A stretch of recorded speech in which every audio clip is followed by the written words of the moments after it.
Hello everyone, welcome. Today we're back in Enthusia Professional Racing.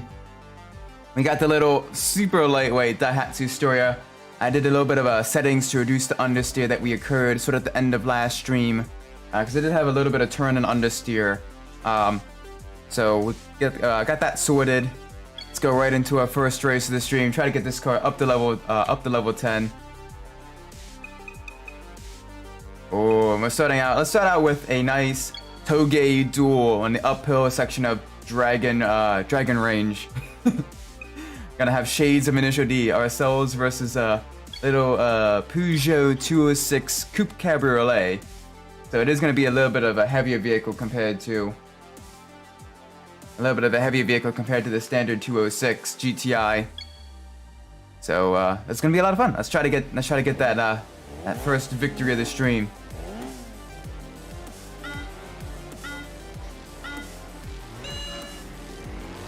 Oh, very sluggish. The engine itself, it revs up quite high, and it does have a decent amount of top-end horsepower, but it doesn't have a whole lot of torque. It's under a single liter of displacement.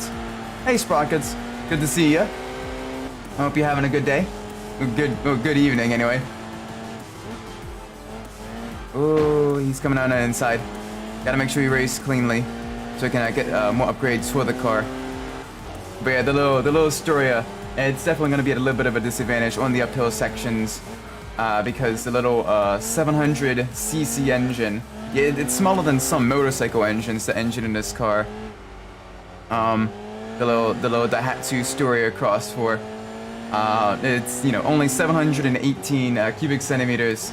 Very small. It was an homologation special that was created to be used in the under 1 liter category of touring car and rally racing in Japan, and even nowadays it's still very popular as sort of as a rally car in grassroots motorsports.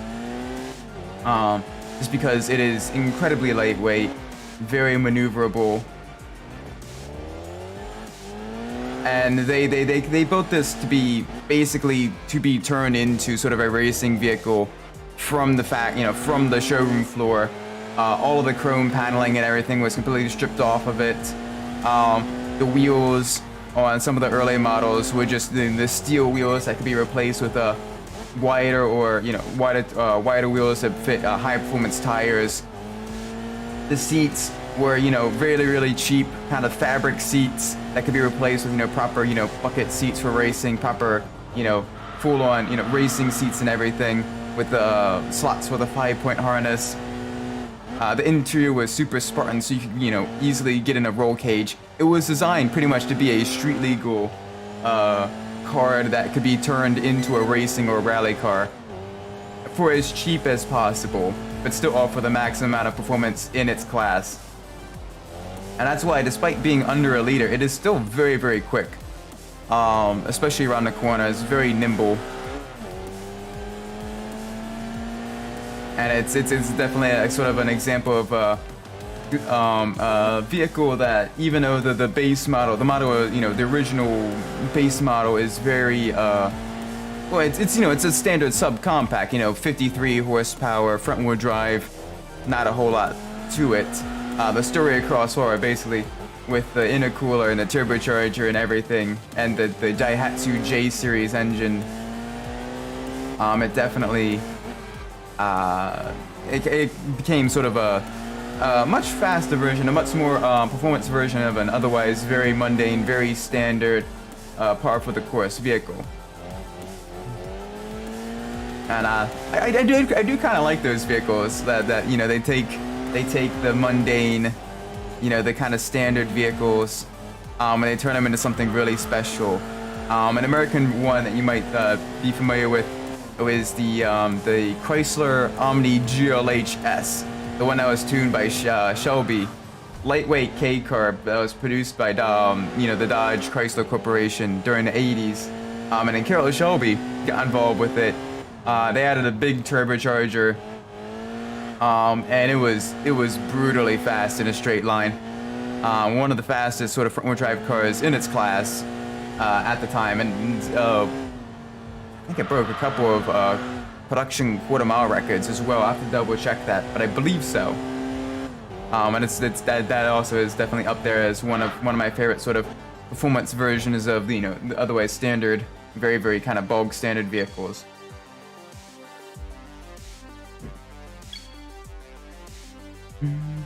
Alright, so the first race got a decent victory, decent amount of points. We did have an advantage there compared to the Storia. Unfortunately, sorry, compared to the 206. We unfortunately didn't win the 206, but we did manage to level up the vehicle a little bit. That should be enough to at least reduce the weight. And we have better tires as well. We got two level ups in a single race. A decent amount of points as well. Not quite enough to kind of set the world on fire. We definitely need to kind of enter some more difficult races. Ooh. Ooh, Adriatic Midnight. What are we, It is going to be wet, which will give us the advantage over the Stingray. And it is a course I'm half decent at. The downside is that Stingray is going to be blisteringly fast, especially into that final corner and out of that final corner. Even in the wet. It's going to be tricky.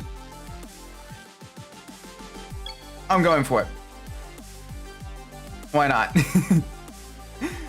we may have the chance to get quite a bit of points and also win a Corvette. Downside is, even if we come in second, we get absolutely no points. It's very risky, these dual events. Come on. Yeah, the little inline 4-cylinder, sub 1 liter engine versus 400 some cubic inch V8 off the line. Definitely, even in the wet, was going to the Corvette. We'll just have to outmaneuver it around the corners. And the track itself, it's very reminiscent of a track almost like Lime Rock Park. Almost kind of a boring style track. Lots of kind of very sweeping corners. Very rarely ever at like 100% throttle, and not for long. Alright, we can gain a little bit of time through the chicane. Oh, that Corvette took quite a bit of speed through there as well.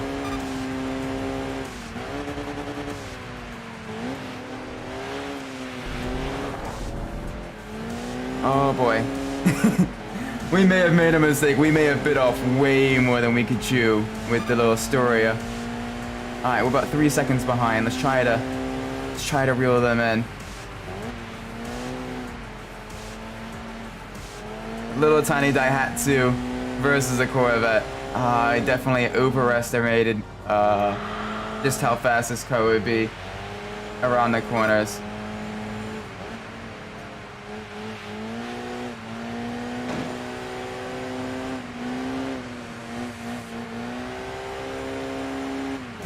Alright, we gotta really push.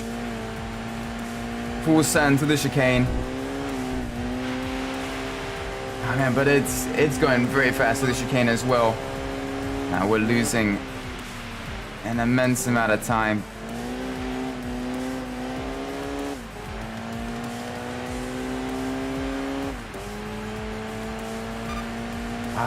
We're losing time every sector. Not good. Not good. Easy, easy.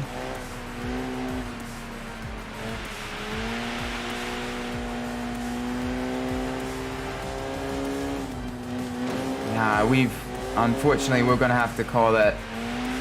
We are losing time. I'm overdriving the car as well, and it is still not coming to me. We're gonna have to probably cut our losses. Sorry about that. That was a disappointing result right from the very beginning. I thought we could definitely go much faster than we could. Definitely a mistake on my part.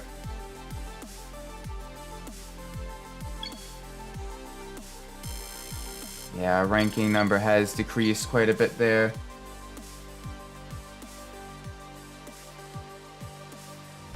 Alright, that's fine. That is perfectly fine. Let's join another race. Shake that off.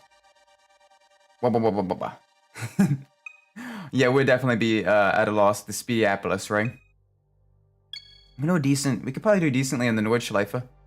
I will be up against Citroen Saxo, Mazda RX-7, Alfa Romeo, and the Supra. The Supra may give us some issue. It is a heavier vehicle, so we may have an advantage in some of the earlier sections. But the Supra is going to be very, very fast in the later, higher speed sections. The Daihatsu, also part of the Toyota family, as Toyota does own Daihatsu. So it will be kind of a familial shootout, as well as we do have yet another Storia X4. Let's back off a little bit, let them have their issues going into turn 1. 3 wide in a turn 1 on the Nordschleife is a very bad idea. Let's not have that happen. Let's try to race mostly cleanly. Alright, that Saxo backed off. It's to the 2 Storias right into the lead very early on.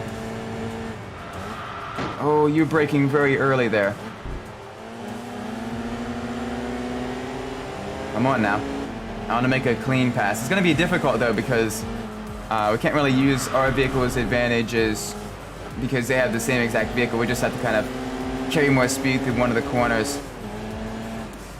Nice and easy through here.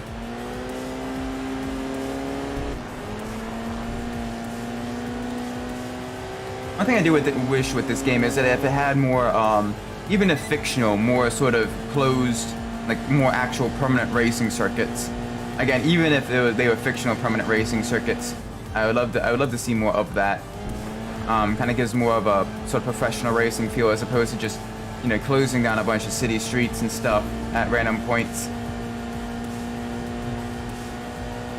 So because then it also gives you a lot more freedom for, you know, getting a nice kind of course that provides for good racing. Because some of the courses in this game aren't exactly the best to race on. Mainly sort of the 2 Victoria Road and Victoria Garden tracks are always very difficult to race on, especially with just how much they get wider and narrower. It does kind of remind me a little bit of the Baku City Castle section a little bit there. Right now we're on the Nordschleife, a very, very long, very fast, flowing course. We've got the Supra right behind us. Kind of reaching the end of our top speed here.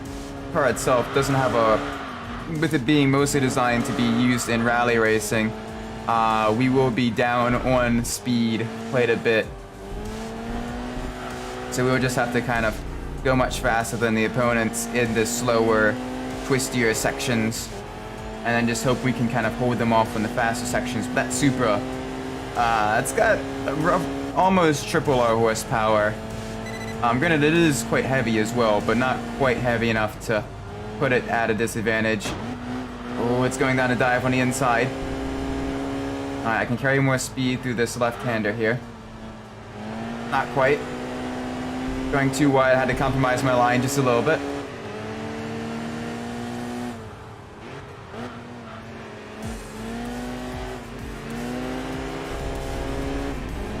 Alright, let's try to get that place back.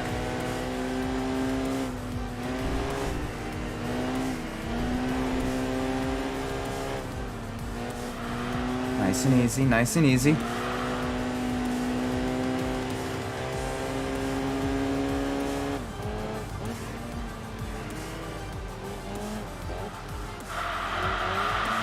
Ooh, a little bit squirrely through that corner.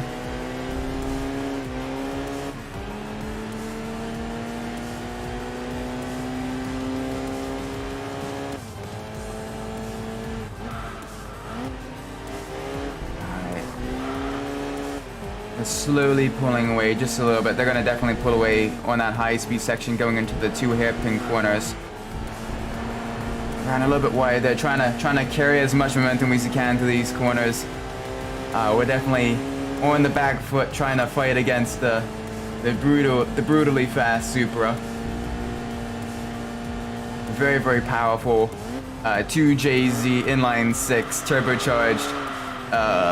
The manufacturer says it made 280 horsepower due to a gentleman's agreement among all of the Japanese manufacturers during the early 90s of, you know, that's going to be the most power we can say our cars make, but a lot of dynamometer testing later on kind of proved that they made a little bit more power than that. Especially the both the Super and the GTR made in the lower 300s more so. But yeah, oh man, it is very much pulling away from us. Yeah, our little performance hot hatch can't quite keep pace, unfortunately.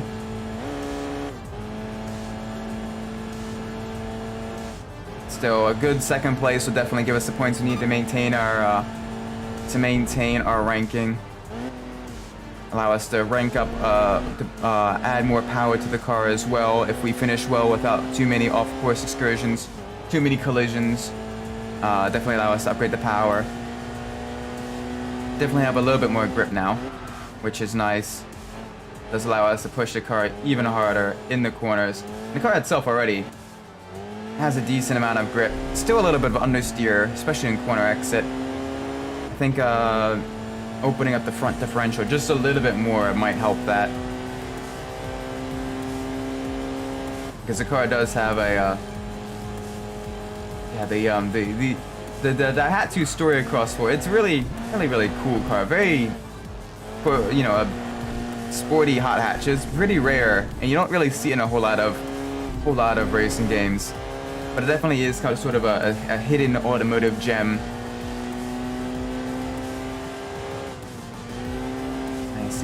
Nice easy through here.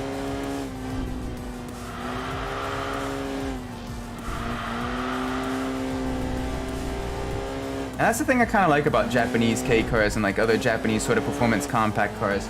It's just how much power they're able to squeeze out of such small engines. Like, it's just, that's really cool. You know, I definitely like this, the Honda City Turbo 2, you know, the Suzuki Cappuccino, the, you know, Mazda AZ1, the Honda Beat, all that fun stuff. That's still very fun cars despite being incredibly small. I would definitely love to own pretty much any of them. If I had to choose just one though of, like, you know, the very small Japanese compact cars, it would probably be the Mazda AZ1, just because of the really cool gull wing doors on it. It was just, that car was super cool. That one, unfortunately, I don't think is in this game. It is in Gran Turismo 4, but not in this one. That is also a car I very much like. Really cool. Little turbocharged inline 3 cylinders, 63 horsepower. But because it's so lightweight, it's more than enough to kind of, you know, keep you on your toes while driving it.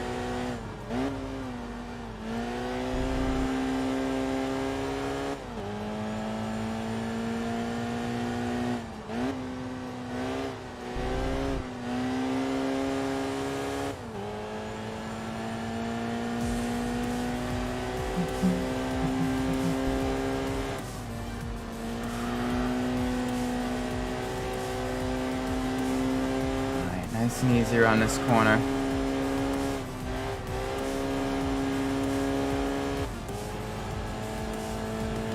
Alright, down the back straight. This is gonna be a little bit tricky.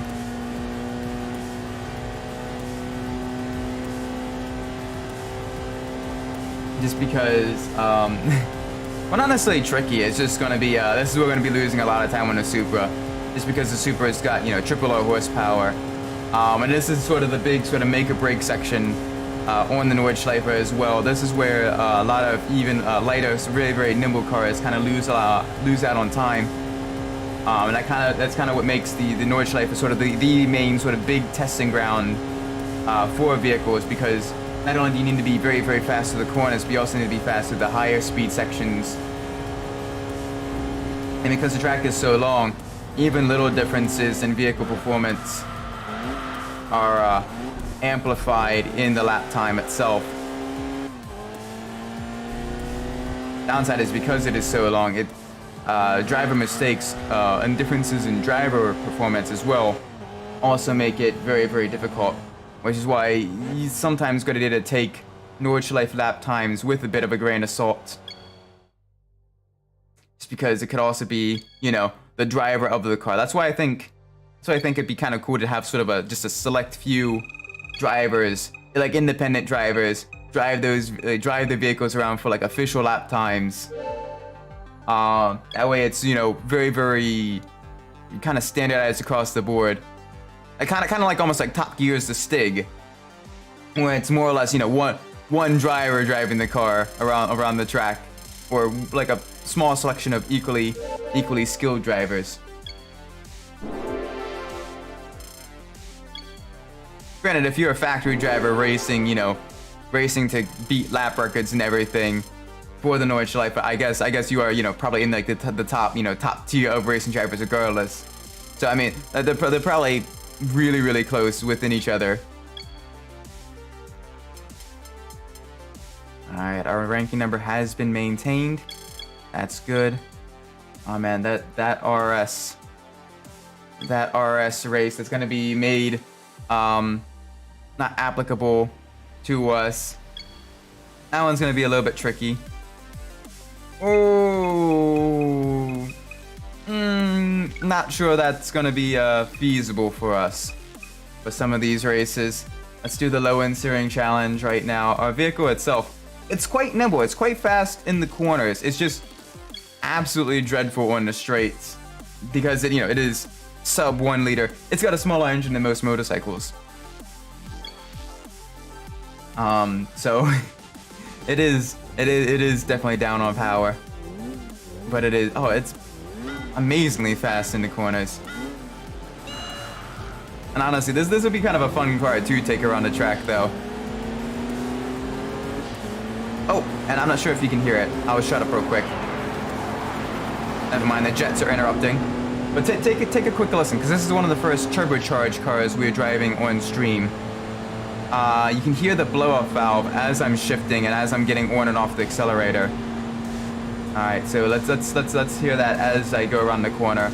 I'm gonna shut up so you guys can hear it.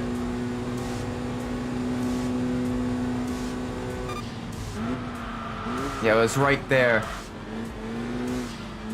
Another one. Yeah, we now have the blow-off valve. That's kind of a cool little detail.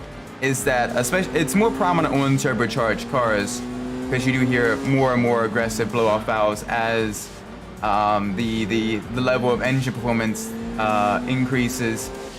But the exhaust sound does subtly change as your vehicle gets more and more levels up, which is a really cool feature to add. Which is really, really nice. Nice and easy. Let's get it around this corner. Back again to the left. Little tap of the brakes, get it turned in. A little bit of understeer on exit. I gotta get caught back up with that little Ford or just up ahead. It's gonna be tricky though. It's a much faster car than we are.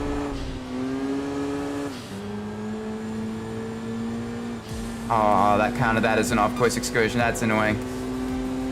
Yeah, they're pulling away just a little bit.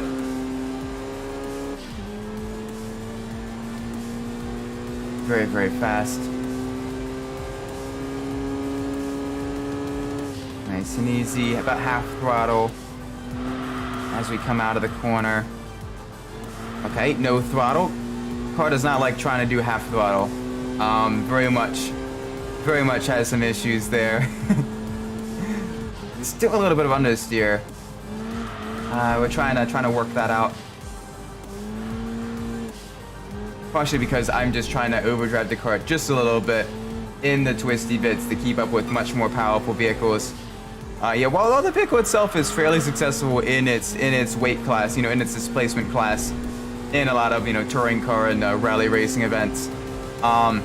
It wasn't necessarily designed to kind of go up against more powerful opponents. It was more so designed to be, you know, right within that sub 1 liter class. And we're definitely trying to punch well above our weight here. And the nimbleness of the car does help a little bit, but not enough to really kind of go for some victories against an opponent with a much more powerful car.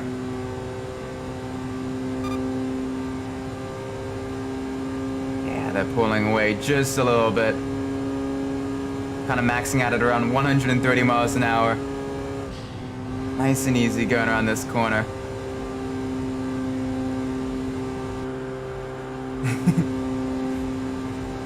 Alright, back off the throttle.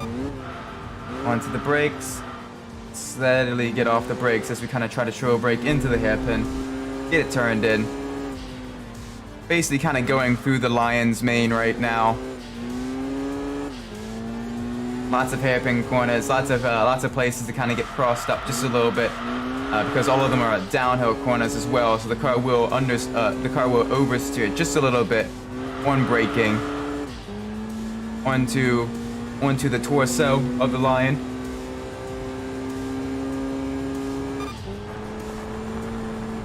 All right, onto the front leg to the S curve.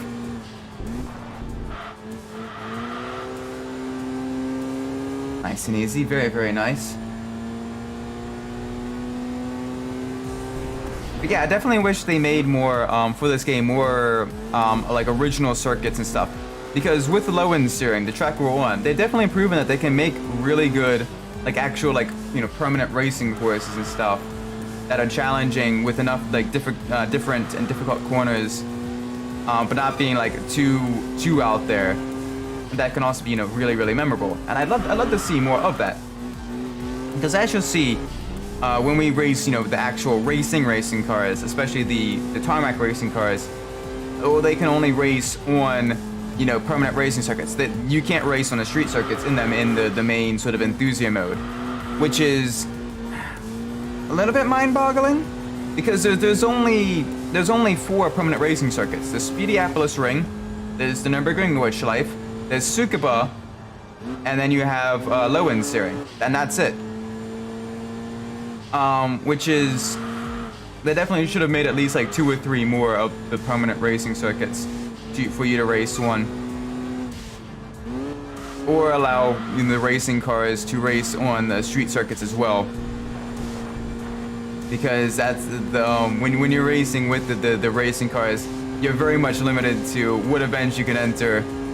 And it's basically a choice of, well, is it a track you're good at, or is it a track your car can be competitive at, or is it against AI that like you can be competitive against too? Because there's very few racing cars in the game as well. It's mostly street cars, and so you could have basically sort of a McLaren F1, McLaren F1 LM against, you know, a Mazda 787B, and that's, well, you're gonna get curb stomped. That a rally car versus a rally car. Yeah, we definitely were at a bit of a disadvantage there. That is a rally car that competes in a much higher class of motorsports. Much higher. Let's see what vehicle we're able to get.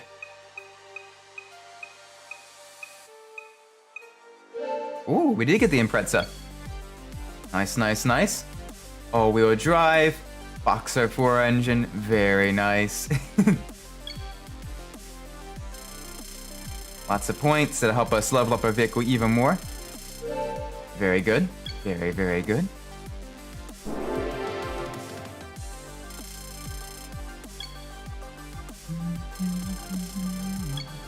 A decent amount of points that should help improve our ranking just a little bit.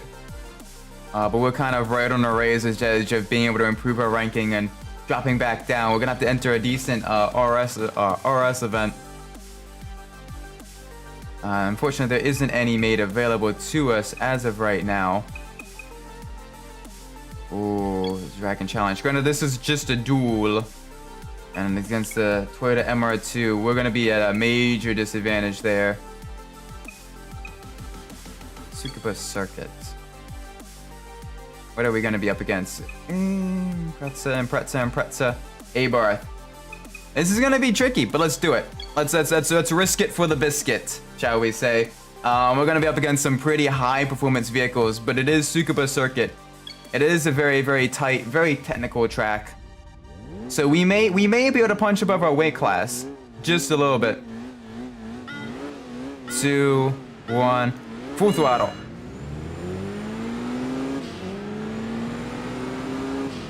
Our vehicle is level 6, so we do have a decent increase in power. Got that A bar just to the left of us, just to the inside. Alright, we're clear now. Yeah, we're able to take these corners, especially that highest speed corner, just a little bit faster than that GD Impreza. That GC Impreza that's just up ahead, that's going to be a little bit more advantageous, because I believe that is the 22B version, which is like the premier Impreza of that class. And is very, very rare, very valuable.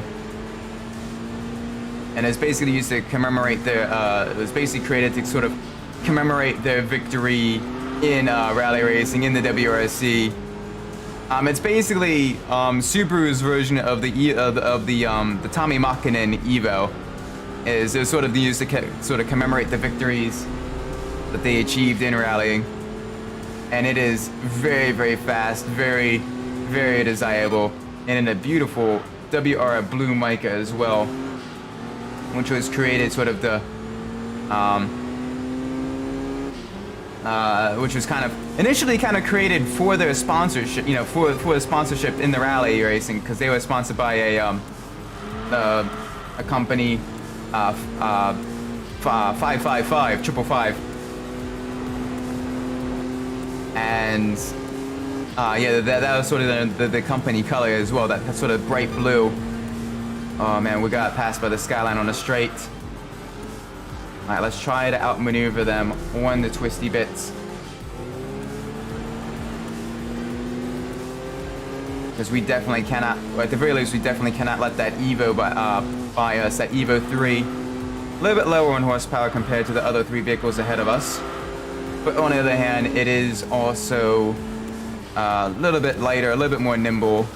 A lot of rally cars racing here at Tsukuba, as well as, you know, the Skyline as well. Oh man.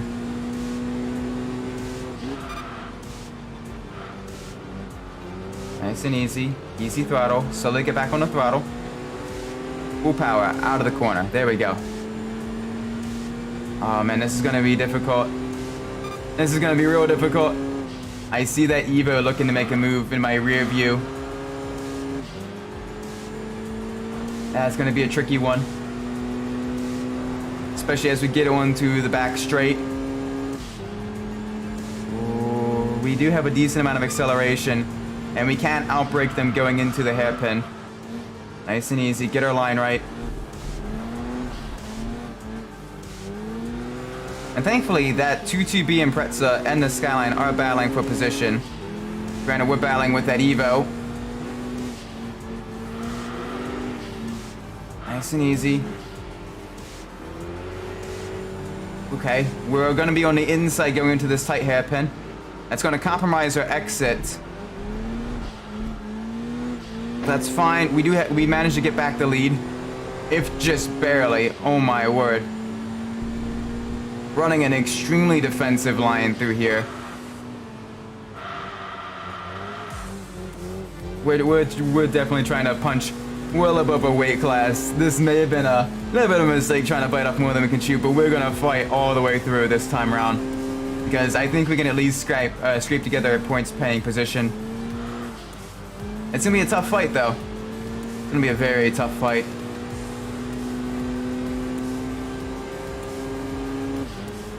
Oh, nice and easy, nice and easy. Alright, they're a bit further back behind us compared to previously going into the hairpin. Let's not make any mistakes. Nice and easy. Slowly get back on the throttle as we come around the hairpin.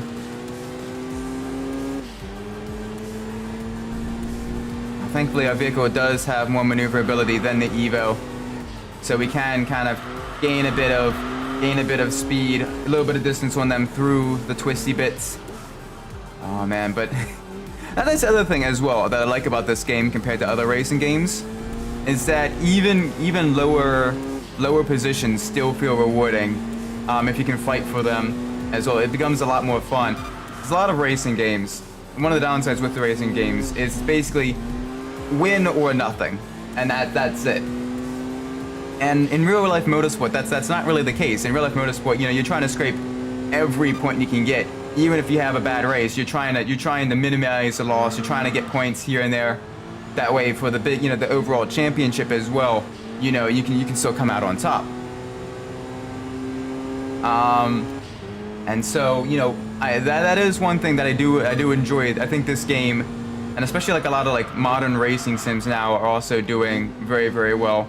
Is they're focusing kind of more on, you know, the sort of the spirit of the race. If you're familiar with IMSA, that's sort of the big thing of, you know, continuing despite, you know, adversity, continuing despite, you know, having a bad race, just to kind of looking at the bigger picture. And I think that's also what makes motorsport exciting as well, because you'll see people, you know, you'll see sort of a big you know, error happen or whatever. A vehicle may have reliability issues that race. And it not only does it have, you know, repercussions for that race, but it has repercussions for that entire championship as well. And you see teams trying to put the cars back together as quick as they can, just to, you know, be able to, you know, hopefully, you know, have that 1 point count. You know, and that 1 point could be, you know, the difference between victory or defeat, which is, you know, truly remarkable. And that's why in motorsport it's always fun to look at the bigger picture happening between the teams.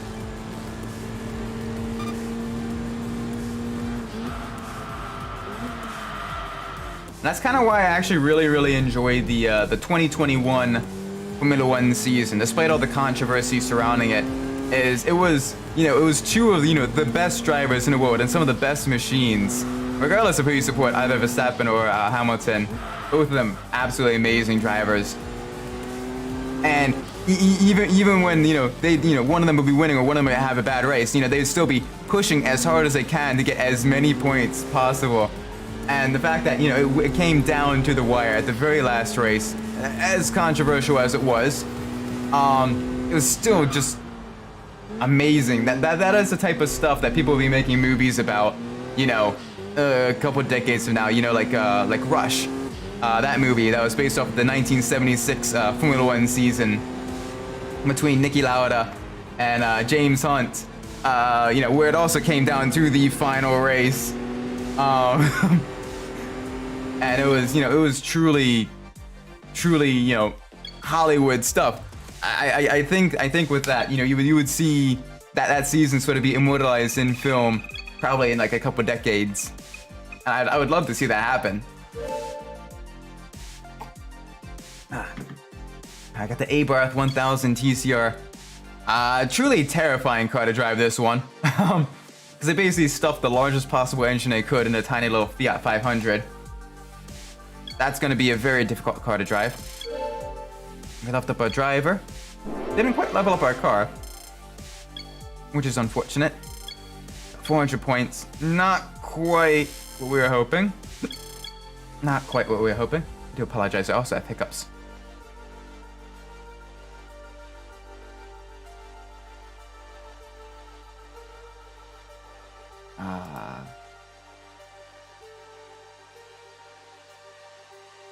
All right, let's go on to the next race. Let's see what we have in store for us.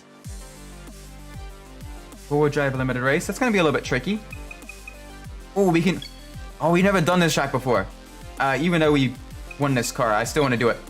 It's a Mirage Crossing. It's a point-to-point desert track. But you'll notice real quickly, the map. We don't have a map. It's basically sort of a rally raid style event where you're kind of racing between sort of checkpoints and stuff. And it's so cool. Plus also with, you know, the Hatsu Storia being mainly used in rally racing, I thought it'd be a good idea to kind of have this in at least a couple of dirt events. And so this will be a lot of fun. Gotta be careful though with this though, because if you go outside of these checkpoints, like if you try to cut the course too much, your car will get stuck in the sand, and your race will be over. So you definitely want to kind of avoid any off-course excursions.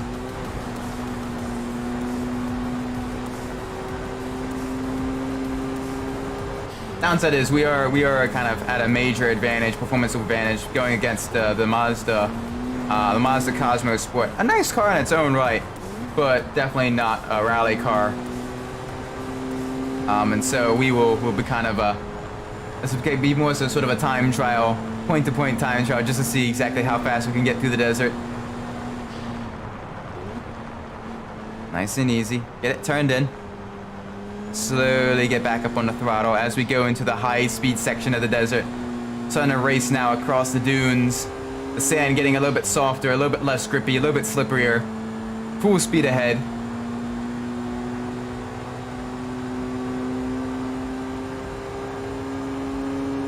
Up to our final gear. Big jump just up ahead. Catching lots of air. As we're getting closer and closer to the village, to the sea as well.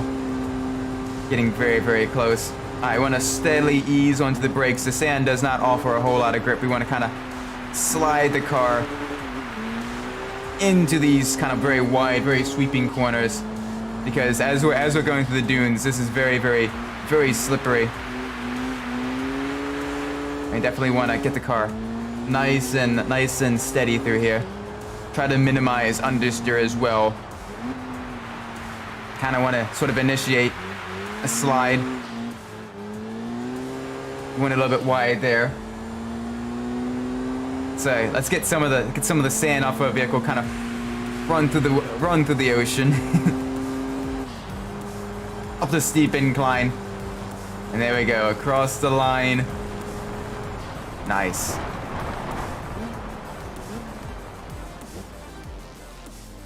Yeah, that was definitely sort of an easier event, kind of a little bit of a breather level.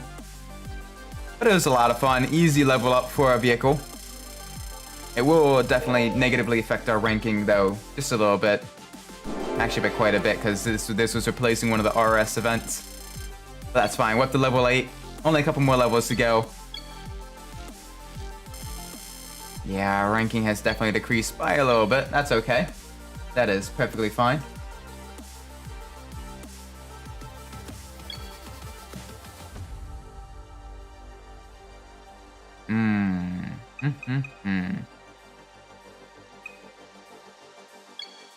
Ooh.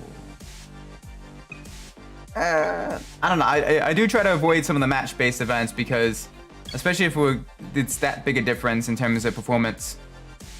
Whereas with like this I can consistently get, you know, a decent points paying position, even if I don't necessarily flat out win it.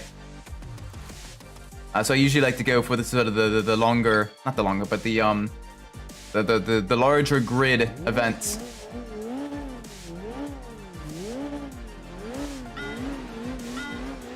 All right, let's go. Get that turbo spooled up, and you can hear it now. The turbo, much more boost, more aggressive turbo wastegate. Much more aggressive blow-up valve.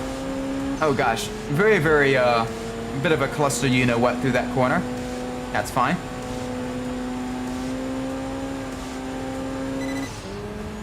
All right, ease onto the brakes now. Let's get it turned in as we go through the twisty bits through the kind of wealthy neighborhood, this wealthier sort of San Franciscan neighborhood, sort of the suburbs just outside of the city.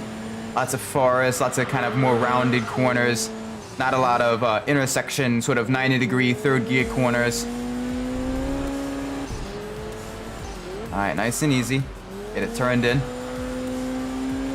Oh yeah, in this car now, it's probably more a turbocharger than engine.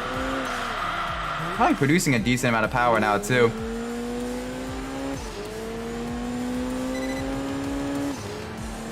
Oh, easy, easy, easy. I love the sound of the blow-off valves. Blow-off valves and anti-lag are just such cool sounds.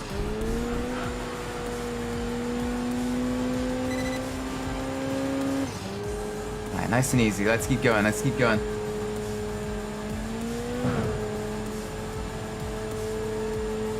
You can hear the sheer sort of sound of our turbo. This is ridiculous. You can hear a turbo more than we can hear our engine. sucking in and pushing in all of that air into these little 700 some cc inline 4-cylinder engine. Alright, get onto the brakes. Nice and easy around this corner. That wasn't very easy. That was very much not easy.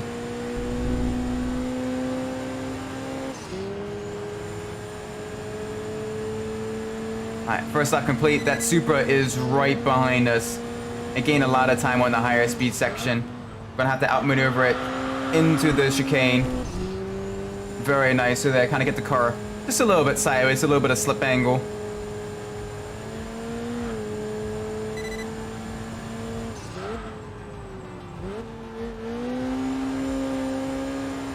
Alright, nice and easy. Back around here.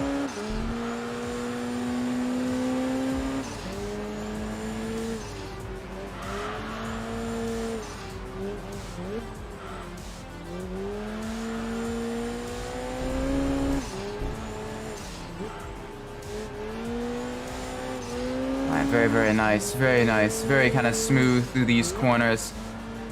Got to be very patient, especially in this hairpin, because it is a very late turn in.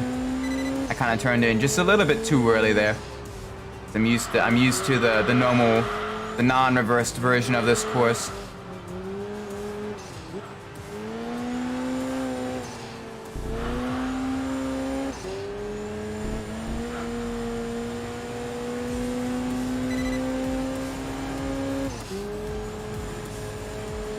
Back up the hill climb. This is gonna put us at a little bit of a disadvantage. The car itself is not that great uphill still.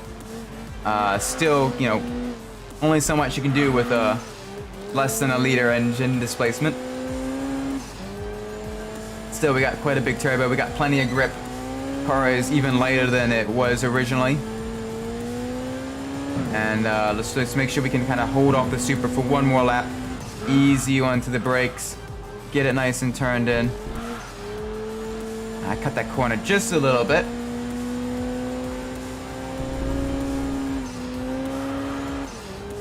Alright, there we go. Around the corner. Alright, we definitely managed to pull a little bit of a gap onto the Supra.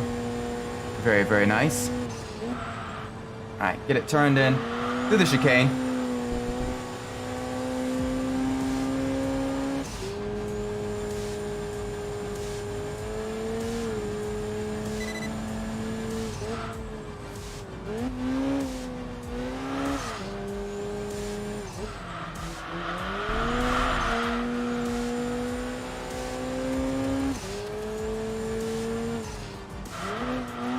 Easy.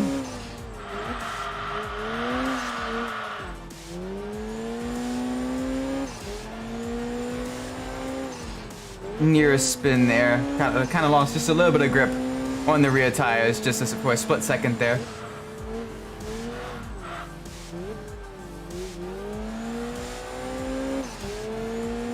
Alright, very easy, very nice. Oh, that Supra is gaining on us, especially after that mistake. Oh, it's gonna have an advantage on us going on that uphill just before the bus stop. Just before the bus stop, sort of square right, left corner.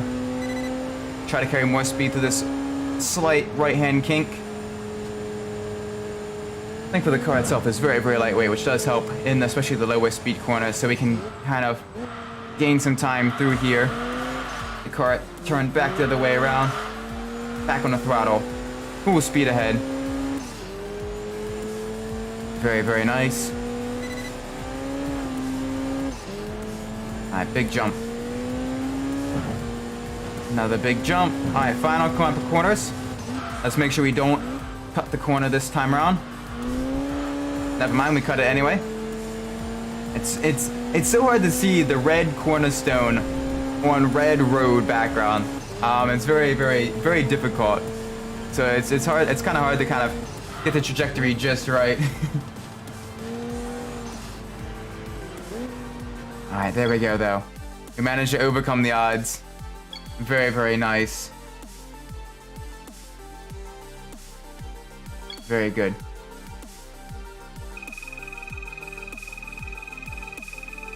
All right, let's see what vehicle we are able to unlock now.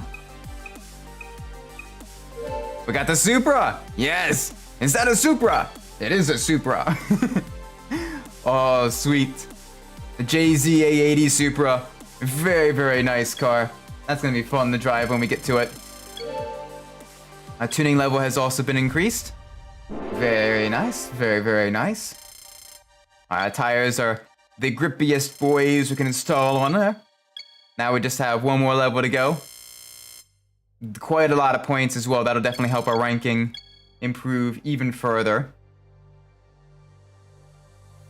Alright, let's see what events we have available to us now. Ooh, the Tsukuba Circuit Challenge. The Japanese Car Limited Race. This will be pretty good for our car. It is a it is a circuit that definitely prioritizes handling over top speed. I think we can do it decently here. We've got this. On the very, very, very short, very momentum-based course. This really reminds me of the Goodwood road, the Goodwood course in the UK, where they have a whole bunch of classic car races and everything, a whole bunch of historic car racing. Yeah, everything from Can-Am cars to pre-war Grand Prix cars, where they have the revival and they have the members meeting as well. And both of those are really, really cool events. Kind of very, very pricey to go to because it's kind of an upper class function. But they do post the races on the YouTube, and it's always really cool seeing those old cars, you know, go around the track and everything. And the track itself has been mostly restored to kind of be close to period correct. It does have a chicane leading into the front straight to kind of lower speeds just a little bit and keep it safer. Especially because that track did have a fatality on it in its competitive motorsport years. With unfortunately, Bruce McLaren had lost his life while testing a vehicle on that track.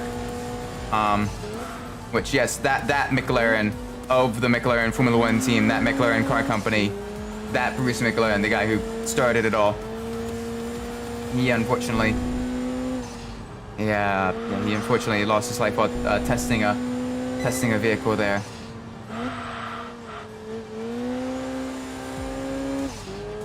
Which is why they kind of have a few safety measures to, you know, keep the track reasonably safe for the drivers. But they try to keep it as close to as period correct as possible. Or at the very least, they try to keep it to where if they do add safety features, they're very, very, very hidden, so that to not break the illusion of it being, you know, a historic event. And then of course you also have the Goodwood hill climb, which is a very, very kind of short hill climb. Not a whole lot of elevation change, very different than the Pikes Peak hill climb, but still a really cool hill climb nonetheless. Where if you go up there in under a minute, your car is, you know, pretty quick if you can get up there in under a minute.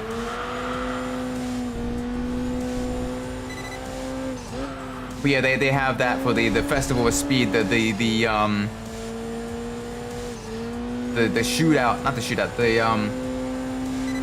but it's, you know, full-on timed runs. And it's everything from, you know, historic cars to the most modern prototypes that are all running up there trying to set a really, really fast lap time. And it's just really cool to see as well.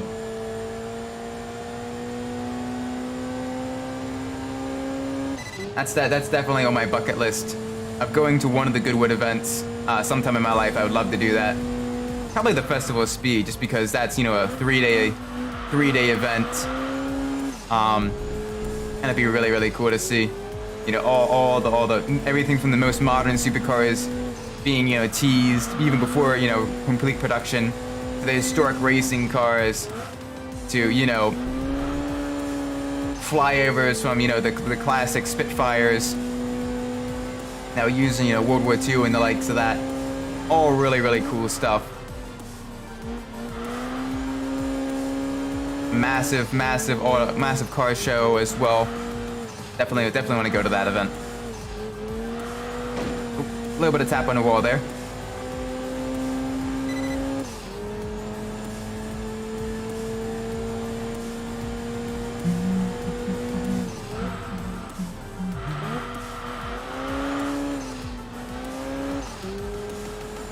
Nice and easy.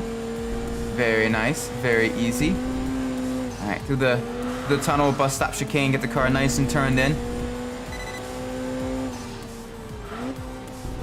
Alright, that S2000 is still 2.5 seconds behind. We do have a decent amount of leeway, which is very, very nice.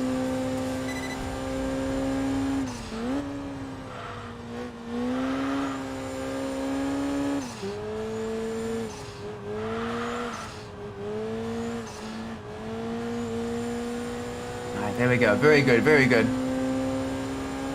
Alright, 3 to go. Very lightweight, very fast laps, very maneuverable car on this little circuit with the fall leaves as well. This is why it's one of my favorite circuits in the game. It's because it's, you know, very, very memorable for me. And very, very fun. You kind of get into a nice rhythm going through, you know, turn after turn after turn. But it's not like stressful like other racing circuits as well. It's a track that really kind of flows one turn into the next. And it's very, very nice to kind of find your rhythm going through here.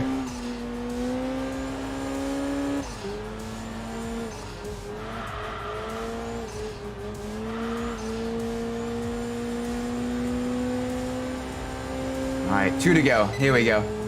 Full speed ahead. And this little Storia, when it's fully tuned, it is very, very fast.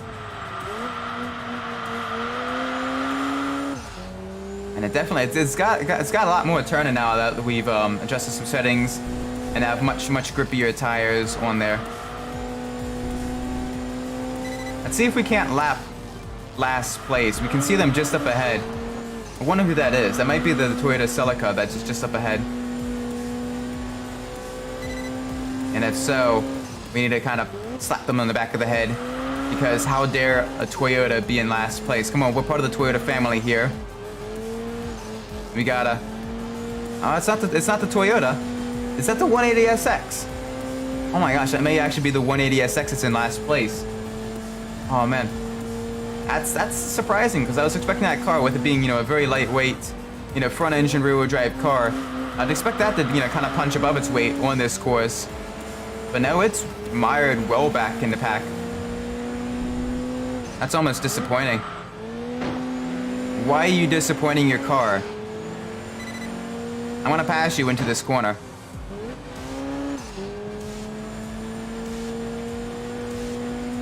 So sad. The car should definitely be much faster than it's currently being driven.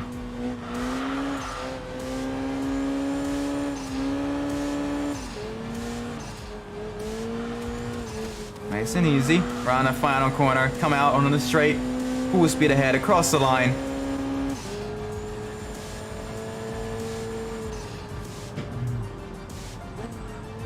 Ah, very, very nice. This should be enough to fully upgrade our little tiny Daihatsu Storia. We can do one more race with it just to see just how fast it is, fully tuned. Then we'll move on to a real sports class car, where the no frills, no assist cars are. Oh, the Accord Euro R. Very, very nice.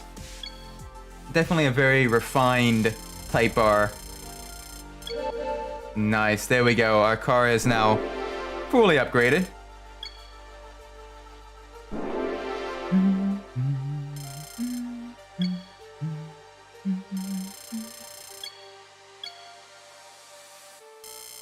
Nice, and our ranking has increased dramatically as well. You know, we have two very high points paying races that are about to be rendered. Nürburgring Enduro. Ooh. It's a 3-lap race on a Nordschleife. And it's going to be against the M3 GTR and the Impreza. Those two vehicles are going to be very, very difficult for us. Very, very difficult for us. But it's still less difficult than going up against a Bugatti.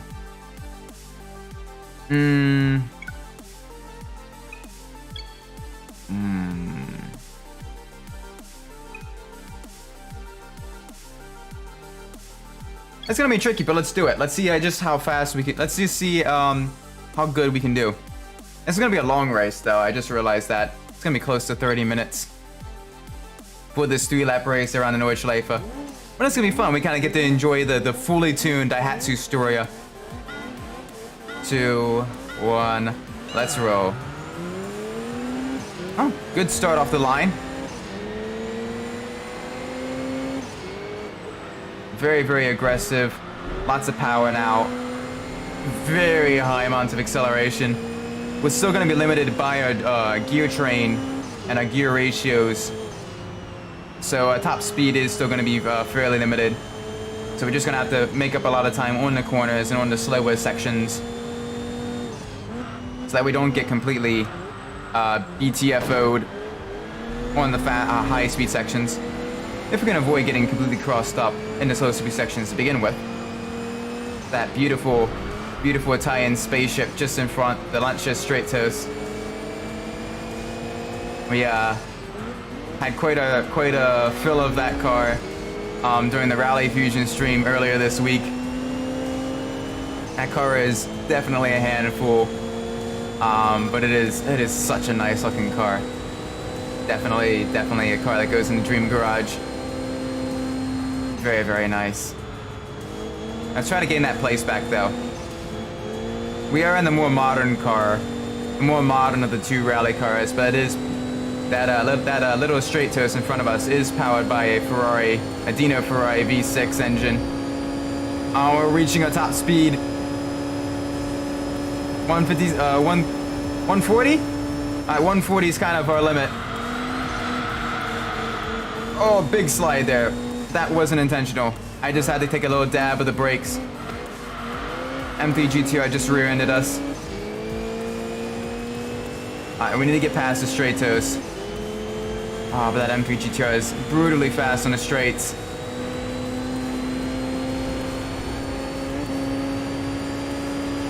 Oh, that turbo sounds truly insane though at the really, really high RPM. In the really high RPM range. It is whistling like crazy. It's probably trying to push so much air into the engine. Oh my word. Very, very nice. Oh boy, and there's that Subaru as well. Oh boy, this is really, really tough. Really tricky here. Pack is still quite close together actually. Although the Stratos and the BMW M3 are very quickly pulling away. I gotta catch back up to the Stratos. And try not to lose any more positions. I say that as I am about to lose a position to the Impreza. The Impreza STI.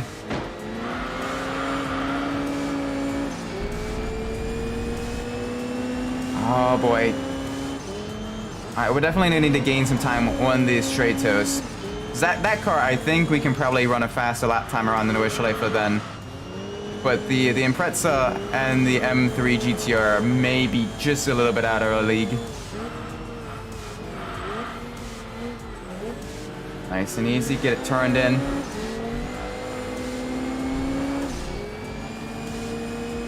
Oh, come on.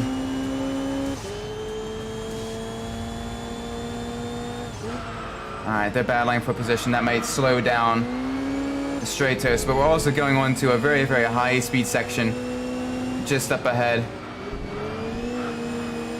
Alright, got a little bit better line through that corner than those two. They're still trying to run side by side. Alright, Impreza's backed off just a little bit.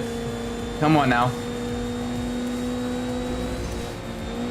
I got a really tight right-hander uphill as well. Oh, running wide. Okay, that put us at a disadvantage. That put us on the back foot. We gotta gain that time back now. Which is gonna be tricky because this is a very, very long straight. At the very least, we can't lose any more positions. We still want points. We still want points. And that Stratos, very, very quick. Again, with that Dino Ferrari V6 engine. As well as that, some pretty good aerodynamics as well. So it is a very slippery car through the air. All right, off the throttle just a little bit. The car turned in. Okay. That was the first of the or the second of the really high speed sections. We're gonna be going to a bunch of lower speed corners now. We might be able to gain some time up on the straight toes.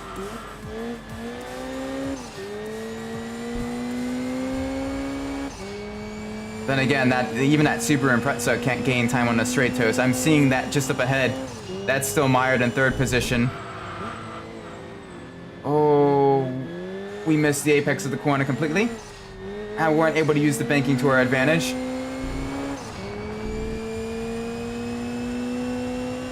Oh man. A performance version of the regular car would be the Celine S351 Mustang. Oh nice, yeah, with the cool, it had the really cool body kit as well, and that rear lip spoiler. That's yeah, I think wasn't that car featured in Midnight Club Los Angeles? If that's the same Mustang, that's the same Celine Mustang I'm thinking of. 'Cause that is a really cool car. If it is the same Mustang that I'm thinking of. Really nice. That was definitely my car of choice through my.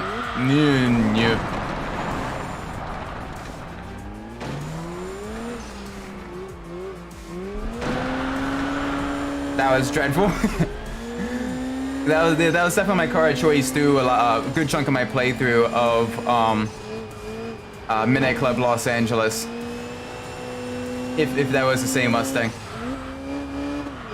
It was based off of the 5th generation Mustang, I think. After the race, I have to double check that.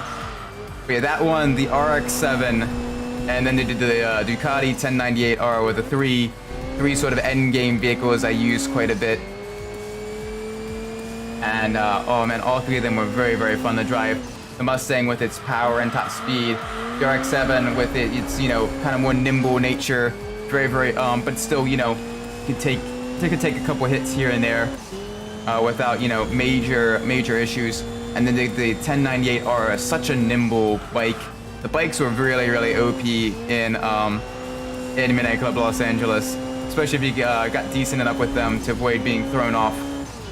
Very fast and cheaper than any supercar as well. So that allowed you to save money for other vehicles that you wanted. All right, let's gain that position back. Let's do the comeback now. The car is a little bit squirrelier now. It's gotten a little bit squirrely.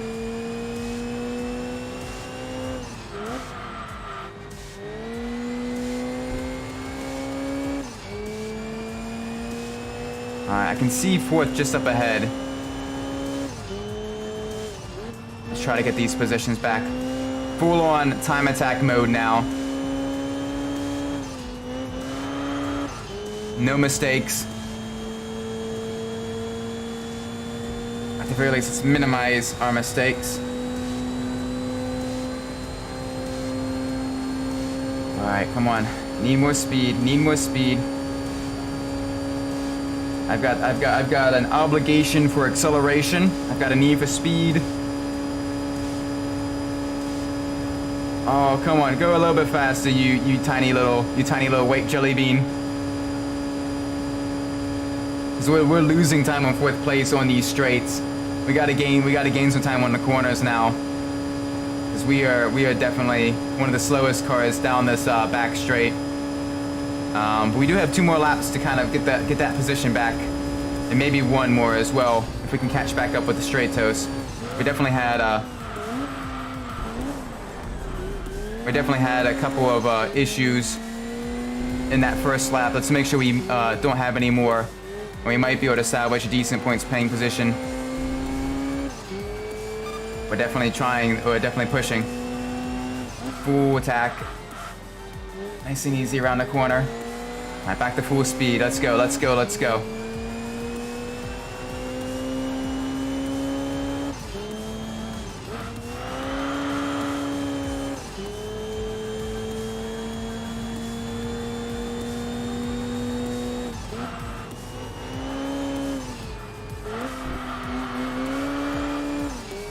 Nice and easy through here. I see foot just up ahead. We're definitely gaining on them. A little bit wide there. Come on.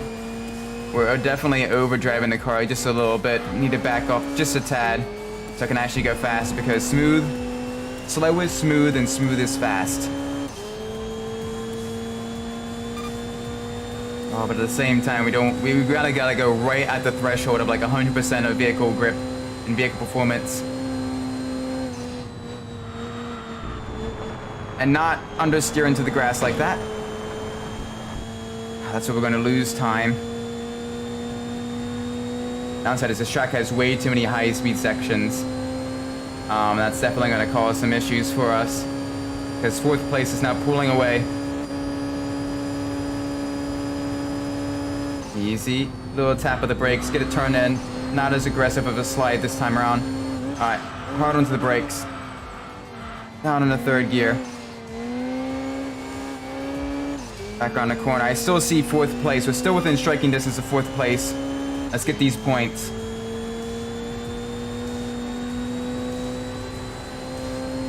Alright, through some high speed, very twisty corners. Alright, nice and easy. Onto the brakes, little tap of the left. Back to the right. Oh, it's right between gears as well. Where 4th gear is just a little bit outside of the power band, especially with the bigger turbo.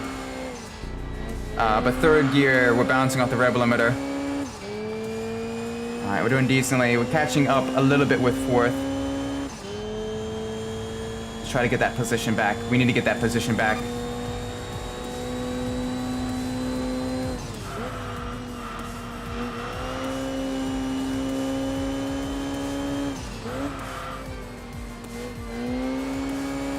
Nice and easy.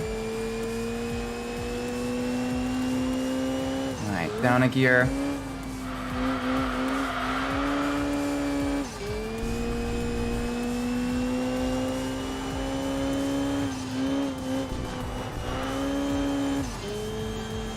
Oh, this is very tricky. The car is dancing right on the limits of grip. Even with four-wheel drive, I did set the car up for quite a bit of oversteer and turn in. So it does make things just a little bit difficult. Alright, back to the left. Back to the right. Alright, we're catching up with 4th place. We're going to get points. No mistakes. Here we go. Full speed ahead.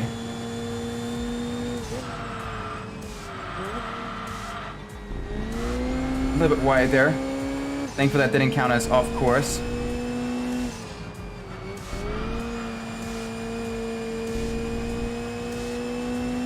Yeah, you can tell I'm definitely overdriving the car just a little bit. It's got a little bit of oversteer on corner entry and a little bit of understeer on exit. I'm being a little bit too aggressive with the brakes and definitely getting on the throttle just a little bit too early. But I see that RX-7 just in front of us. And it's going to pull away just a little bit down this straightaway because it does have quite a bit of power advantage on us. And it does also have a top speed and acceleration advantage. But once we get through this straightaway, we'll be back on it real quickly. And that's where we're going to be making our move. We're going to make sure we make that move stick as well. Oh, it's right within striking distance. Alright. Little tap of the brake, get the car turned in. Back on the throttle. There we go. Carry more momentum through that corner. There we go. Right in this slipstream now. Ooh, a little squirrely through that corner. Alright. It's going to be a bit of a lunge. Can't quite make it stick. That's fine. And it's kind of a single file corner through the carousel. So, going to be a little bit patient here. Easy onto the brakes. See if I can't get on the throttle just a little bit earlier than them. I like to out-accelerate them. I hit them in the rear though. That's going to speed them up just a little bit.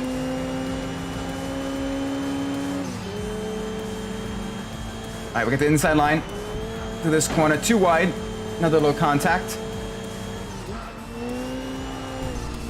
Oh, there we go. We're now ahead of the little Dorito-powered RX-7. Alright, let's get back. Let's push just a little bit harder. Try to put some distance between us and 5th. Because even if we finish 4th, we can avoid getting crossed up on that downhill section there. Yeah, that downhill section there is very, very easy to get crossed up under braking because you are braking while cornering, and then the road kind of drops up from under you. And I kind of set this car up a bit more for city street circuit driving.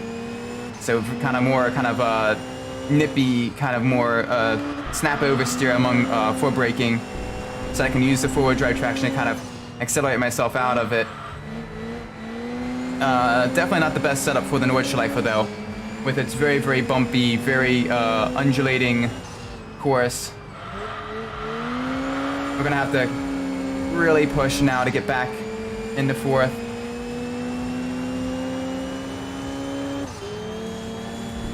Nice and easy through here. Watch the dip on the brakes.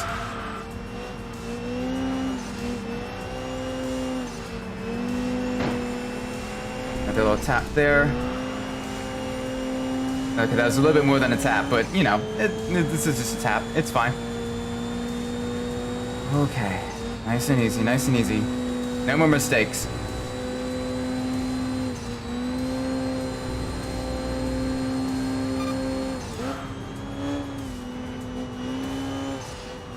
Easy.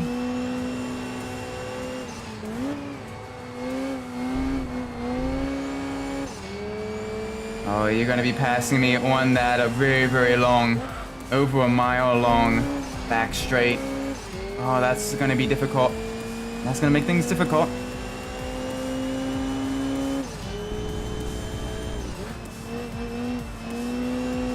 I think that may be the Stratos that's now in 3rd place. I know that has a fairly low top speed, only around like 145 miles an hour. Still faster than us down the straight, but definitely it'll be beaten out by the Subaru Impreza. But now it's our turn to go down the straight in our final gear. Come on, nice and easy.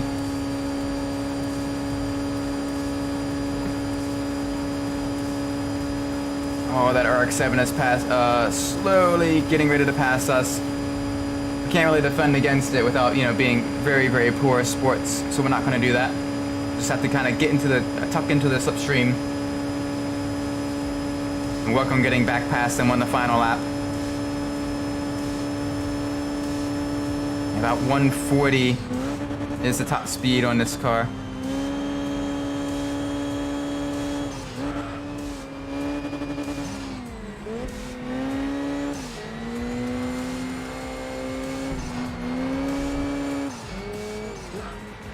Come on, we want a points paying position.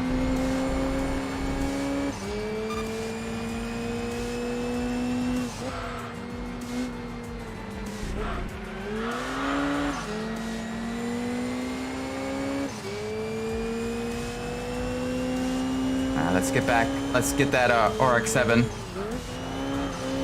It's a very, very close battle. We're definitely much faster in the corners when we can avoid any mistakes. But that RX-7 is very, very fast in the straights, much faster than us. But we're much closer this time around.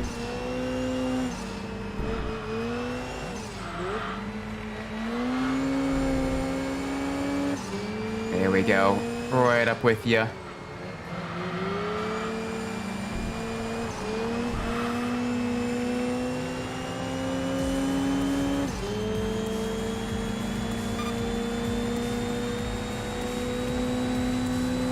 Nice and easy, nice and easy. I gotta watch this corner here. Little tap of the brakes, get the car turned in. There we go. Carry more speed through it than the Mazda. That's the big key right there. Just carrying more speed through these corners. Using the lightweight, nimble chassis of the Storia X4 for a tour advantage. Alright, ease onto the brakes just a little bit. Oh dear. Still quite a bit of oversteer on braking, especially in the high speed corners.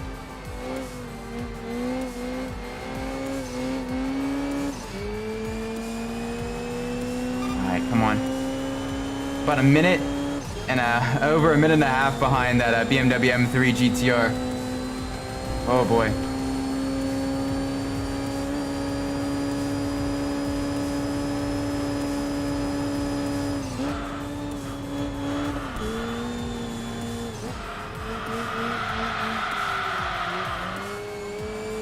Car nice and easy through here, through the S-curves, don't get it crossed up.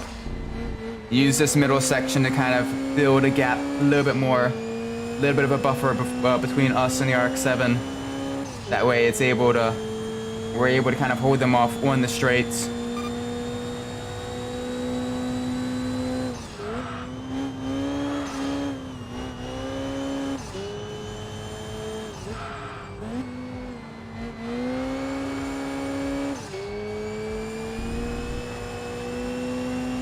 Definitely a tricky event. Nice and easy around here. There we go. Very nice.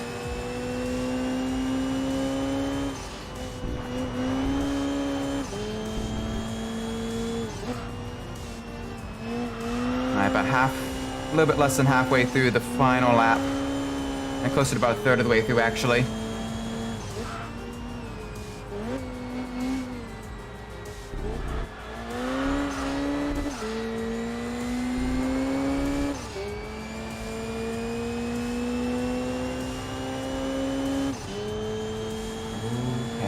Alright, we're definitely pulling away from the RX-7 now. Nice and easy through these sections.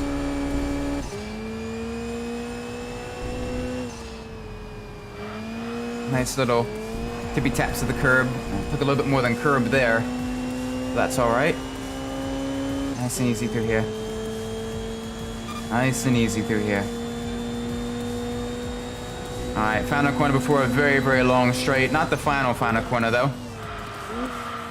Oh, get the car turned in, please. There we go. The uphill definitely makes it a little bit prone to understeer. Accelerate out of that corner. Speed into this sort of high speed, very kind of full throttle corner section here. This is where the RX-7 is going to definitely gain on us just a little bit. We'll have to make sure we don't make any mistakes on the final twisty bit, so that we have enough of a buffer down the final back straight. Oh, it's gonna be close. It's gonna be tough. It's that RX-7. It's got about 10, maybe 15 miles an hour on us down that back straight. So we got to be really careful.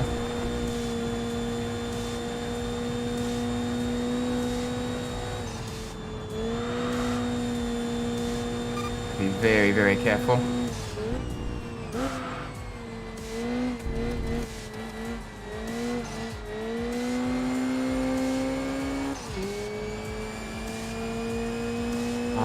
Through the carousel for the last time this race. Nice and easy. Nice and easy.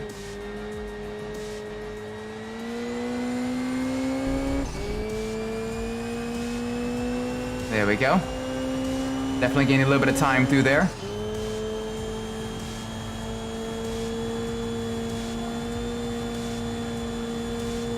Alright, back onto the brakes just a little bit. Now we're kind of getting to where all the corners kind of flow into one another. Very, very hilly this section. Lots of ups, lots of downs, lots of bumps. Car will get airborne and very unstable at points. So where it's very easy to make a mistake.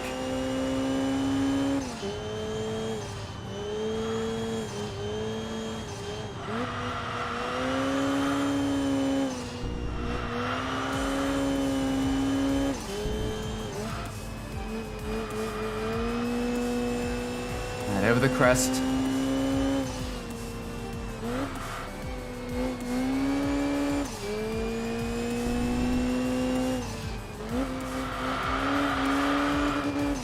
Nice and easy, nice and easy. Keep it going the right direction. Keep a nose pointed the right direction.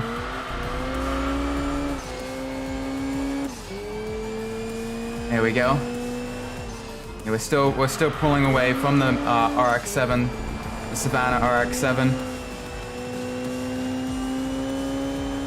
Ooh, easy, very easy through here. Ironically, the Savannah RX-7 was also used Granted, it wasn't very successful, but it did enter quite a few rally races as well. It was used somewhat commonly. So, though, not very successful in rally racing, unfortunately. But it did see decent use, especially in the tarmac rallies. But unfortunately, again, not a whole lot of success there. I saw more success in touring car and GT racing on actual tracks than in rally racing. Okay, final couple of corners. This is make or break. This is where we will see if we've gained enough of advantage on that Savannah RX-7 to maintain our 4th place position. It's gonna be close. It's gonna be very close.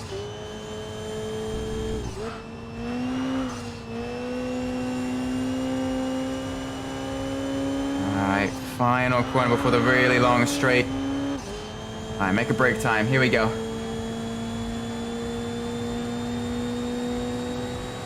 Alright, in our top gear already. Rapidly approaching our top speed. 125. 130. We're entering the red line. We're entering the red zone territory. 133. Going on the uphill now.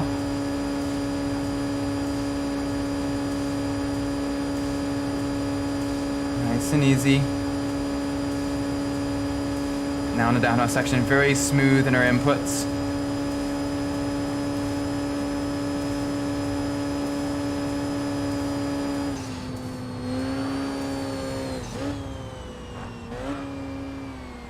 Alright, nice and smooth through these corners, much better through there now.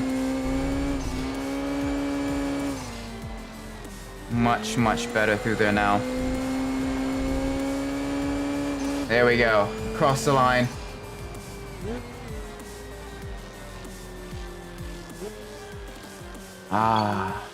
Okay, got decently.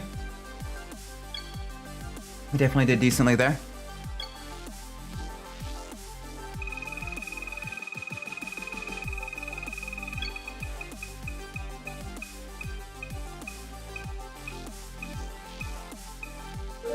Oh, I got the Toyota Celsia as well. That's not bad.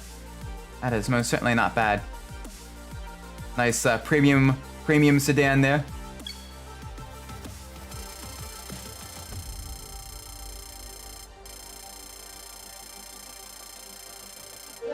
Nice. Level up ourselves as well.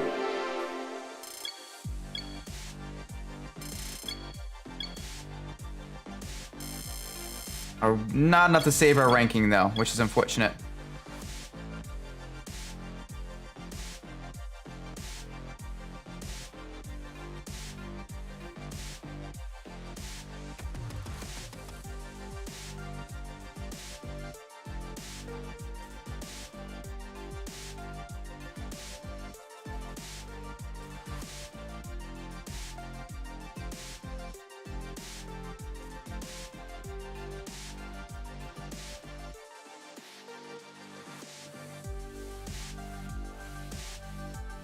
But hang on a second. I want to actually look up that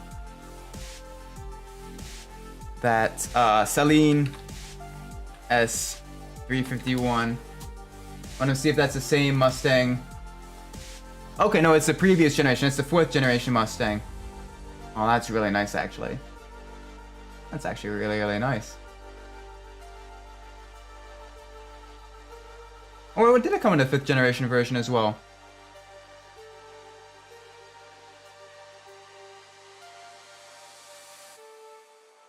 Still, that's really nice. I actually kind of like the convertible version of this, especially in that kind of 90s yellow. Oh, that's funny. That is really cool.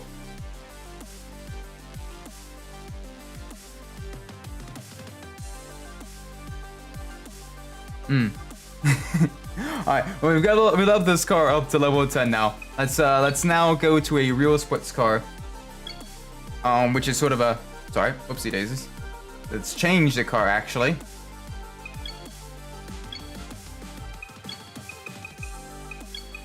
And this is cars that are basically no frills, you know, pure sort of performance vehicles, no driver assist, no nothing, as well as, you know, top-end supercars. And we've got six options here that aren't level 10 yet.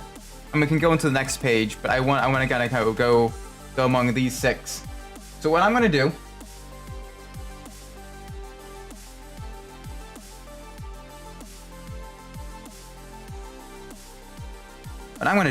is I'm going to show that display capture again.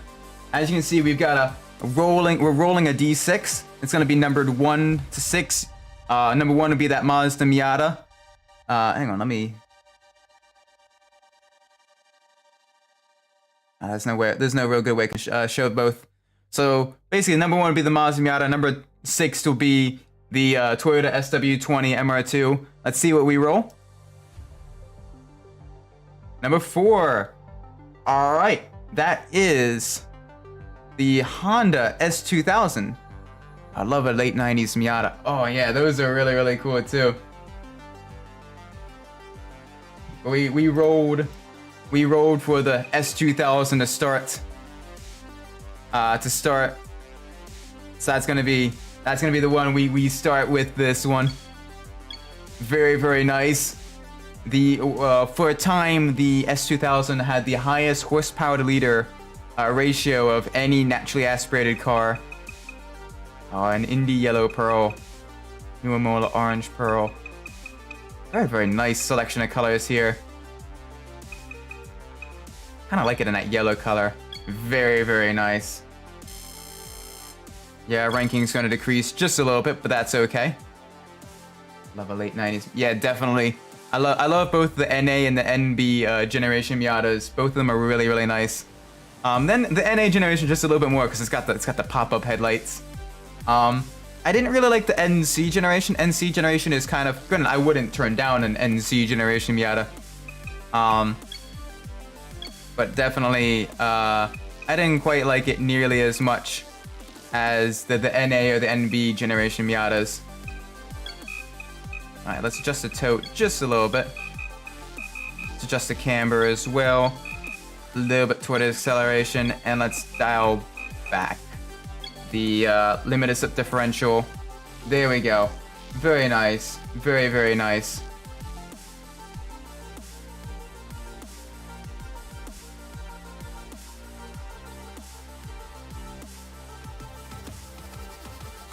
Alright. Now let's do our first race in the S2000. That's an off-road race. We won't really be able to do well there. Oh, and as you can see here, we have much more of an advantage against some of the rest of the opponents now. I'm gonna be doing the Japanese car limited race. We'll definitely be starting closer to the back. And it's gonna be a fairly even matchup all the way across as well. With our S2000. Very, very nice car. 2-liter inline 4-cylinder Honda F-Series engine. I'm a little bit disappointed though. I would have loved Honda to make a Type R version of this car. But that never happened, unfortunately. I would have loved to see what a Type R S2000 would have looked like though. Because, you know, it was created during a time when Honda was making a Type R car of pretty much everything. They made a Type R of their Accord, they made a Type R of their Integra, a Type R of so many Civics, a Type R of their NSX. So, if I could not be pushed into the wall by the AI there. Oh, and it's got the crazy high RPM limit as well. Revs up to 9,000 RPMs. Oh, it's a shame a car like this could never be made today. Just a pure sports car, naturally aspirated sports car with such a crazy high red line. That's a shame. We're definitely not doing all that great though. We definitely need to do just a little bit better. Come on now.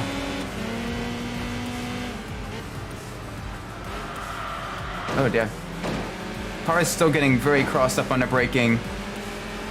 And we're stuck in a battle for position with the Silvia S15 and the G35 sedan. I'm definitely not doing my car proud. I need to really kind of push. First, I need to get past this Silvia because it's slowing me up quite a bit. It's got a little bit of a speed advantage on the straights, but I can easily outmaneuver it on the corners. He says as he slows down and gets gapped on the corners.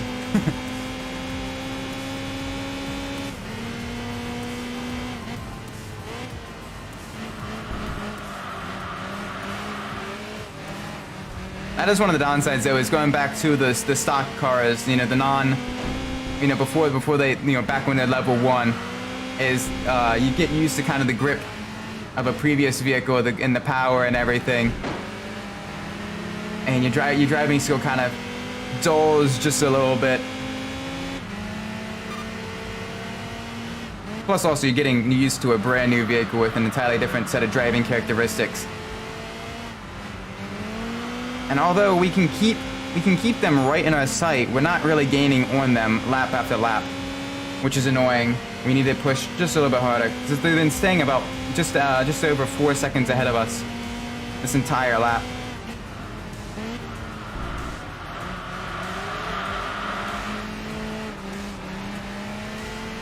Nice and easy through here. We can gain some time on the tunnel section.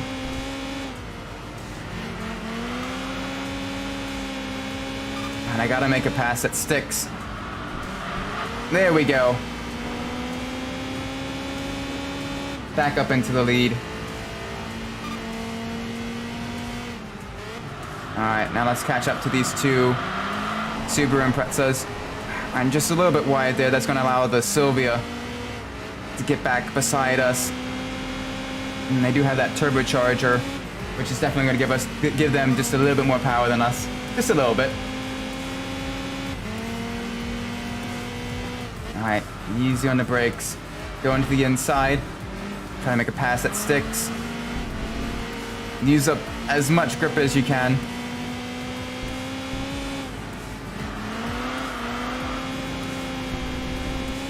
And I'm truly chucking this car through the corners as well. And it's barely... Oh, got a little bit crossed up there as I had to slow down to avoid rear-ending the Imprezas.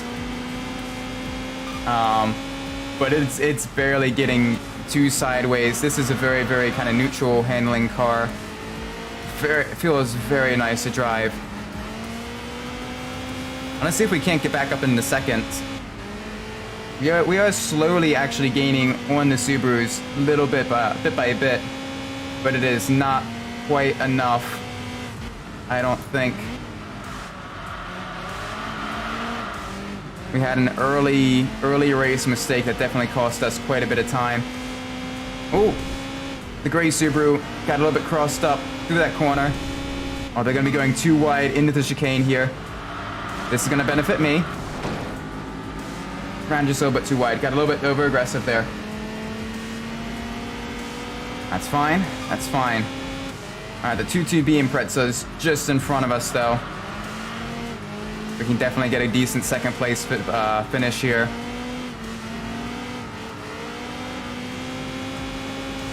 Granted, with it being fairly even matchup, that's still gonna leave us with not that much points. So with the S2000, we definitely need to kind of focus on race victories.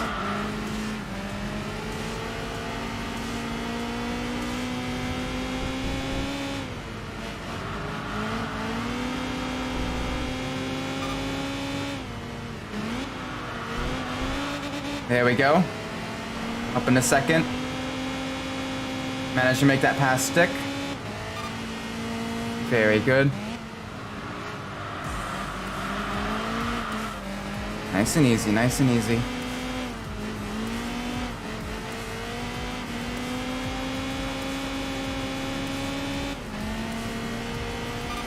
Alright, new fastest lap.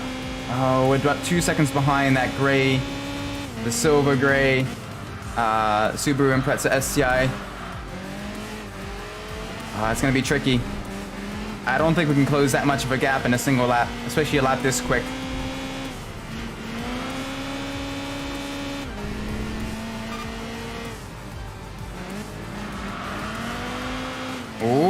Getting a lot of time on that corner there. So they're starting to pull away just a little bit down this back straight. Nice and easy through here. Nice and easy through here.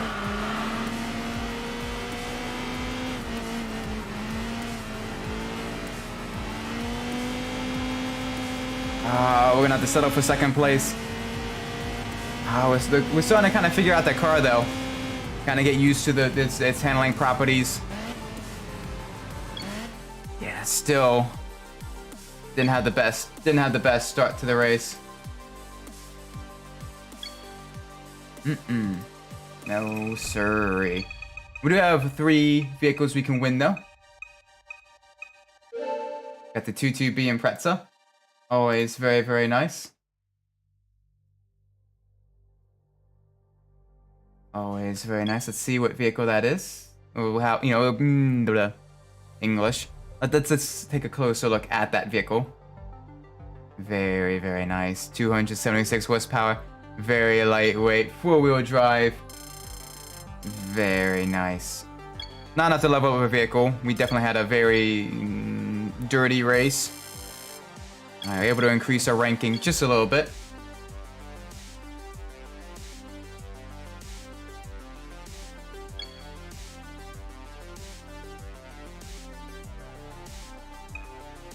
Alright, let's do a high speed battle. Let's see what we're up against. Oh, that super is going to be tricky.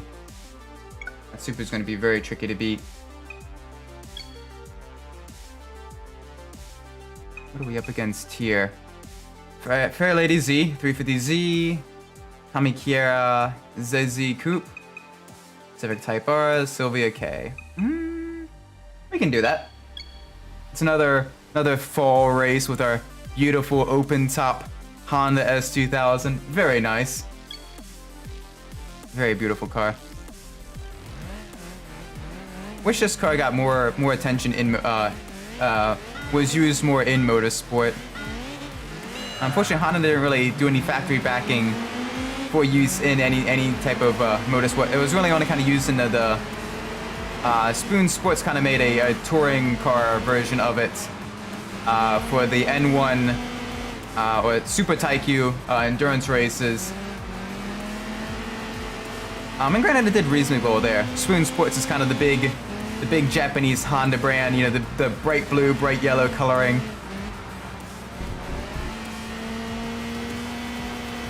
It's yeah, they do a lot of good work on the cars.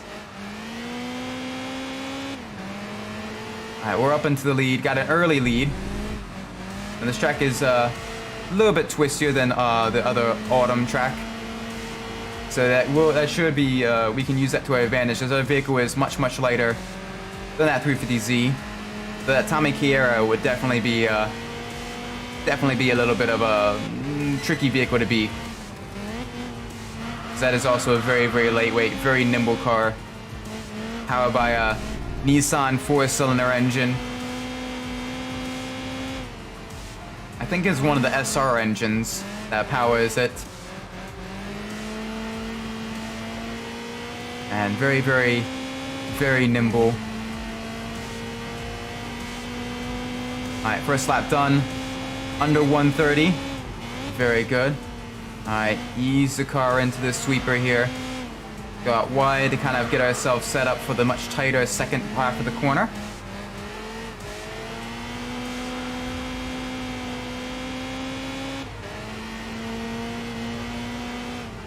Very nice.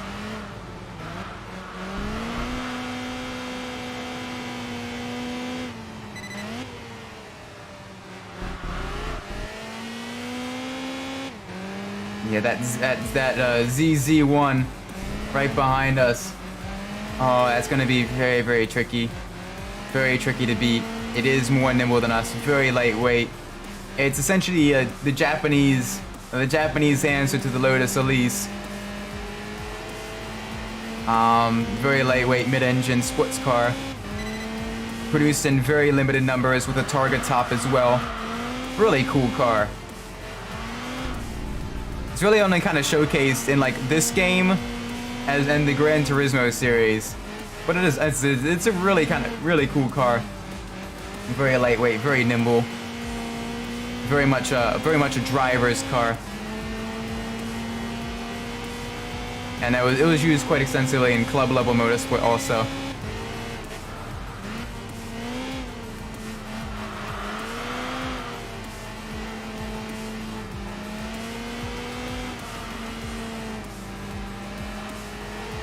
Ooh, a little tap on the wall there. Went just a little bit wide.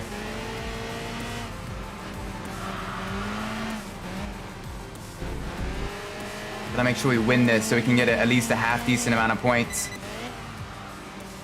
Because the odds are, you know, our odds are so low. So we definitely need to focus now on outright race victories as opposed to getting any position we can. And that's going to be difficult because there's still a decent amount of cars. There's still a decent amount of cars that are quite quicker than us. That definitely, but that don't quite have as much of an effect on the odds. Especially if there's a much slower car in the field, which there is in this race. That Silvia S13, I think that was. That's a much slower car compared to everything else. We'll just have to keep pushing as fast as we can. We've got this. And we have now been visited by a cat as well. The cat is now down here with me. Hi there. Little Bonzi Bean.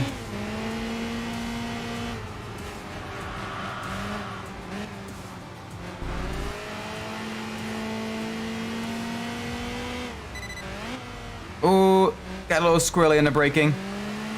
That's going to cost us a position. Thankfully, we have much more power than that Tommy Kira. Use that to our advantage. Nice and easy through here.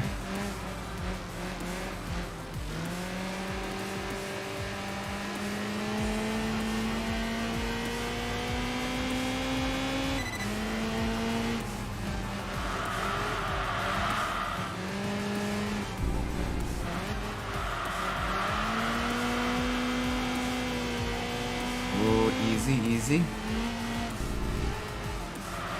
Alright, about to enter our final lap here. Nice and easy. Up a gear. One thing I do love about this game, compared to like Gran Turismo, is it does have the clutch support as well on cars that have a full-on manual transmission. So you do use the clutch as well to help shift, and it allows you to kind of go through the gears quicker than just trying to use the buttons. Very nice. A beautiful little S2000. Ooh, back again to the left. Easy, down in a second. Use a little bit curbing there. Ooh, third place is slowly gaining on us as well. I've kind of been backing up that Tommy Kira just a little bit. Third place, I'd imagine that's that 350Z. Is definitely right up on us as well. Gonna be a little bit tricky, but it's okay. We've got this.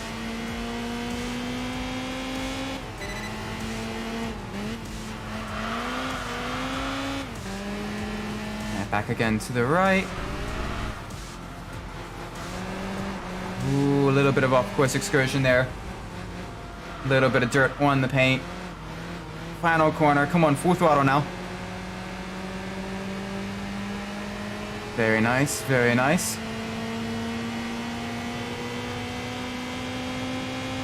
And across the line. Oh, very nice. There we go. It was the Fair Lady Z. But I thought.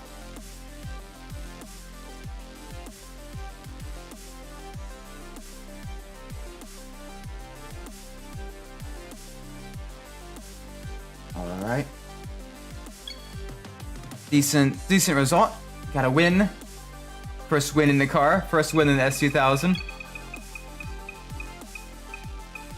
See what we get. Sorry, it was an S14, Sylvia. I was close. We got that little lightweight Tommy Kira, 710 kilograms, very, very, very lightweight. Lovely car to own. I would love one of those. Very, very fun.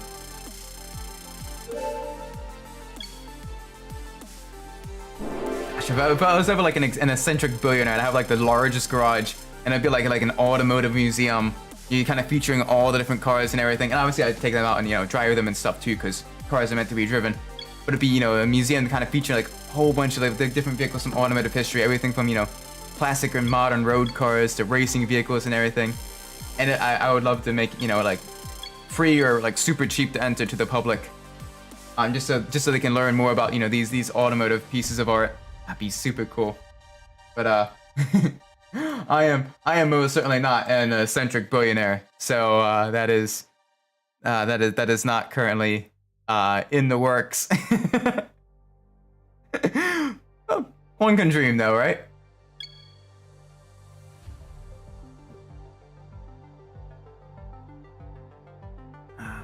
Nice little drink of water. Maybe we can do a race at Speediopolis Ring. Yeah, we got a decent shot. Only thing that can really beat us is that BMW. We can get a decent second place finish there. It's not bad.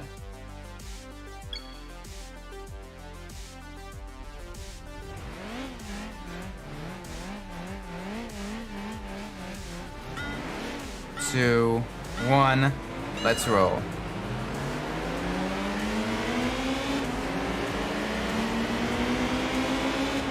Oh, alright, we're getting boxed in. Off the throttle just a little bit. Get on the inside of the other S2000. Honda engines are very, very, very familiar with a track that's similar to this in the real world. Some 2.5 mile, very rectangular oval. That's one of the oldest racing courses, one of the oldest permanent and still operating racing courses in the world. That being the Indianapolis Motor Speedway. That this track is based off of. And yeah, it used to be completely paved with bricks all the way around. And then during, I think the 50s or early 60s, it was just the front straight that was paved with bricks. And then it got shorter to just the like a couple hundred feet that was paved with bricks. And then eventually, like I think they're in the 70s or 80s, it was only the start finish line that was bricks, and then everything else is the sort of the asphalt. But the start finish line still is a line of bricks though, which is really cool. Unfortunately, they don't have that here, but it is really really cool. That's why you, if you watch a lot of races on the Indianapolis Motor Speedway, they kind of made like a tradition for drivers, more so for NASCAR than anywhere else. But for now, NASCAR drivers, when they win there, they kiss the bricks at the start finish line. This speedway, it's very, very tricky. It's tricky enough in an open wheel car with lots of downforce. It is even more difficult in a stock car that doesn't really have a whole lot of downforce and is much heavier. Because there isn't really a whole lot of banking to help keep you going the right direction. Only about 9 degrees of banking on these corners.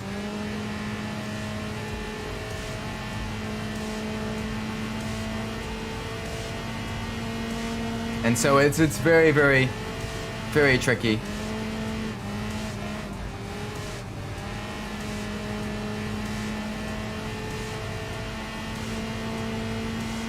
And there have been many, many controversies, many exciting events at the Indianapolis Motor Speedway as well. The Indy 500 is sort of one of the biggest events in North America, in the United States.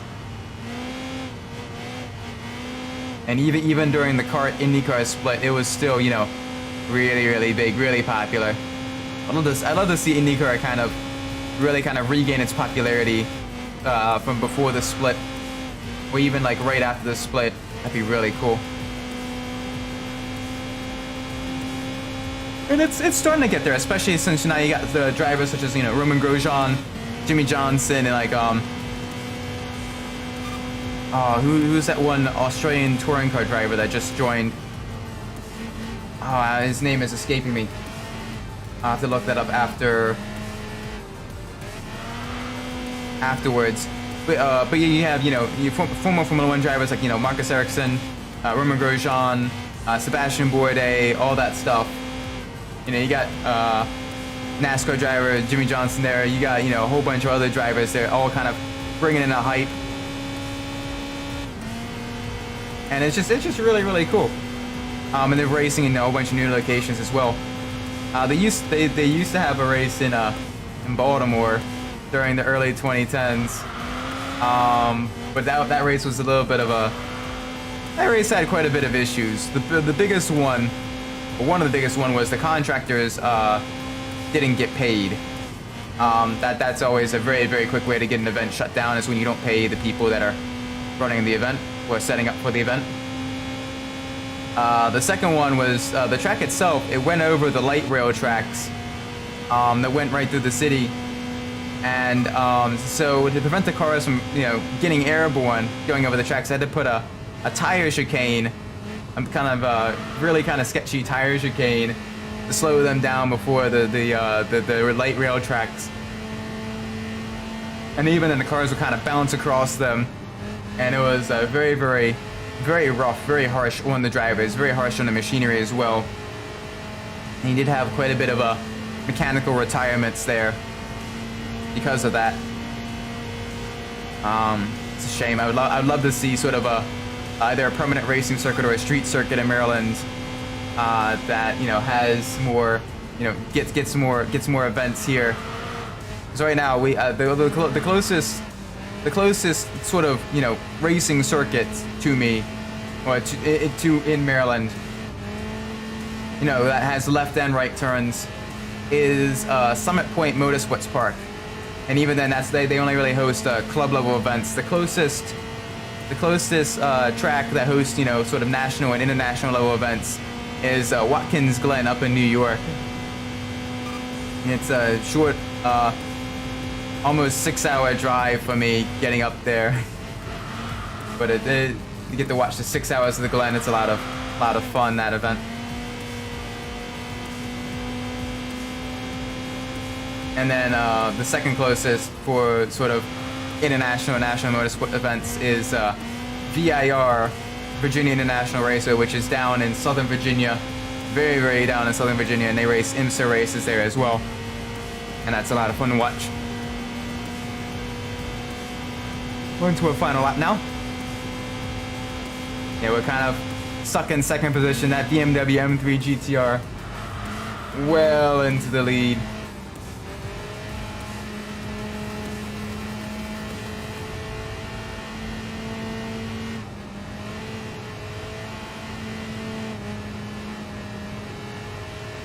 Only a couple corners left.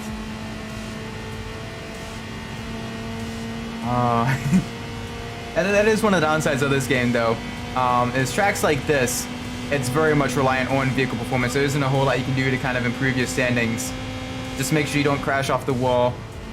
Take the corner as fast as you can, and carry as much speed through these corners as you can.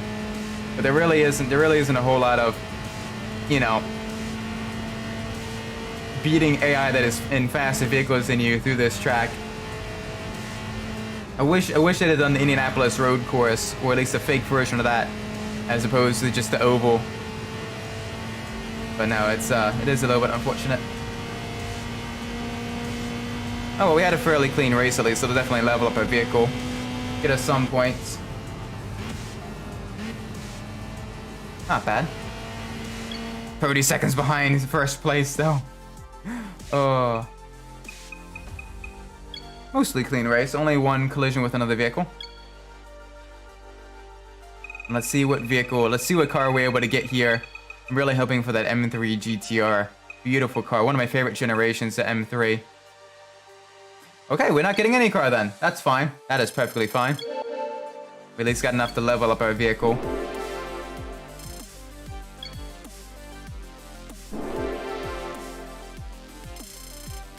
Nice, nice. Our vehicle now level 4.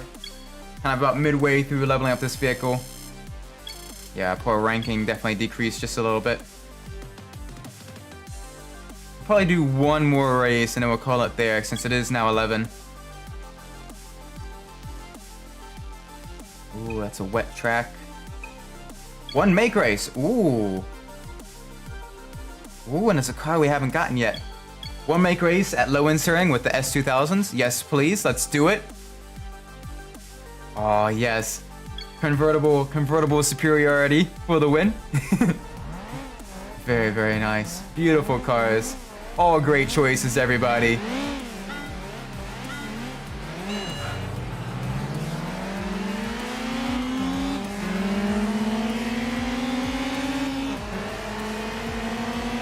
I like how all the cars are different colors as well.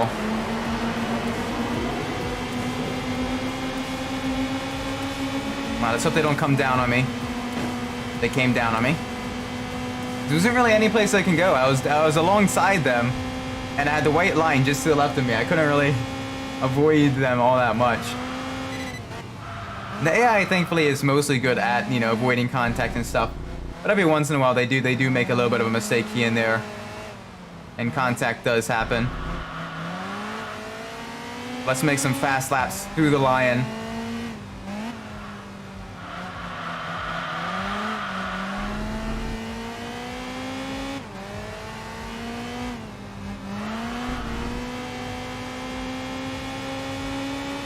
Oh, I love the sound as you're going through the tunnels as well. Very, very nice. All right, easy on the brakes. Get it nice and turned in. Back again to the left.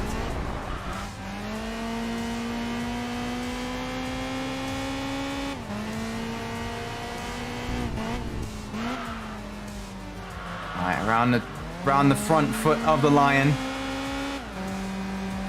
Now we're kind of going onto the belly of the tummy of the Lion. Lots of belly scratches, forbidden belly scratches. Yeah, cats actually really don't like belly rubs. When they roll over, it's more so just kind of saying, all right, you know, you are the, you know, the dominant one. The cats.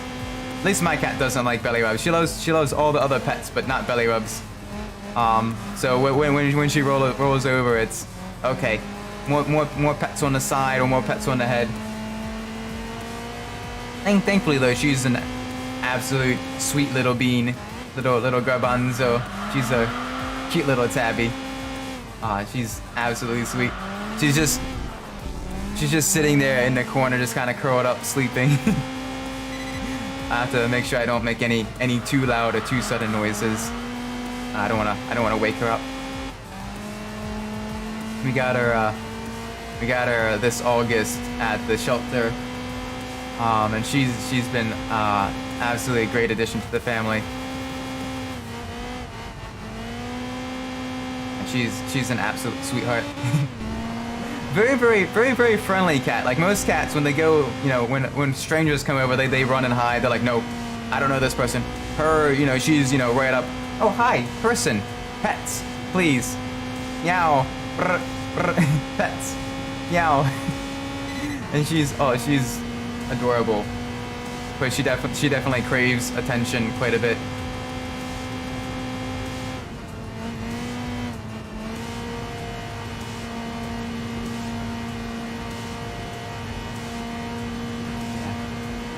Alright, we're well into the lead now. Low end steering is probably one of my favorite, definitely in the top 5 favorite tracks in the game. And it's just very fun. Flows very well through the hairpins and everything. They did a really good job of creating this track. That is one thing with there isn't a whole lot of track variety in the game. The tracks that are in the game are usually pretty, for the most part, pretty good. I say mostly. The one French course, Seine, I think it's Seine, Route de la Seine. That one I don't quite like as much. And then the 2 Victoria tracks, I don't quite like either. But every other track is always really fun to race on. And the variety in vehicle handling definitely makes it a challenge each and every time, which is always really nice.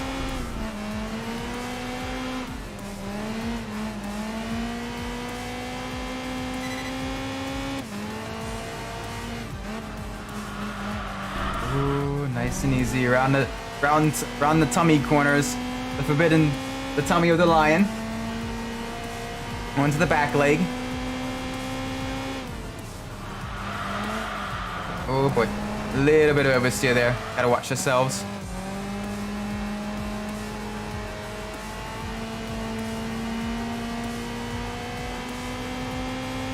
Into starfish.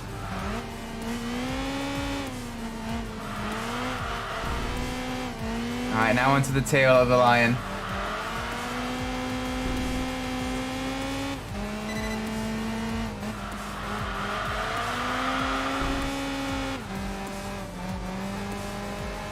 Here we go. Final couple of corners of the final race of the stream. Let's make them count.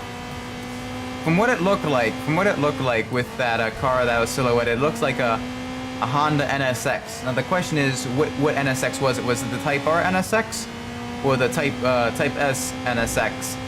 Either one would be a really great car to add to the collection. But I'm kind of hoping it's the Type R NSX because it'd be very, very nice. 7, 48, 49, 50 across the board. Very, very nice. There we go.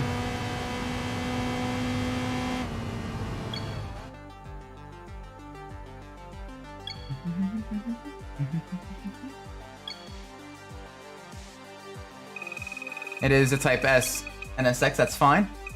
Thankfully, with one make events, we are guaranteed to get these vehicles, which is nice. Ah, oh, beautiful. Beautiful, lightweight, mid-engine. When your car gets the approval of Ayrton Senna, you know you've made a very good car. I mean, when Ayrton Senna helps develop a car, you know you've gotten a very good car as well. Nice, this car is leveling up very, very quickly. Alright, we've increased our ranking number just a little bit, that's good.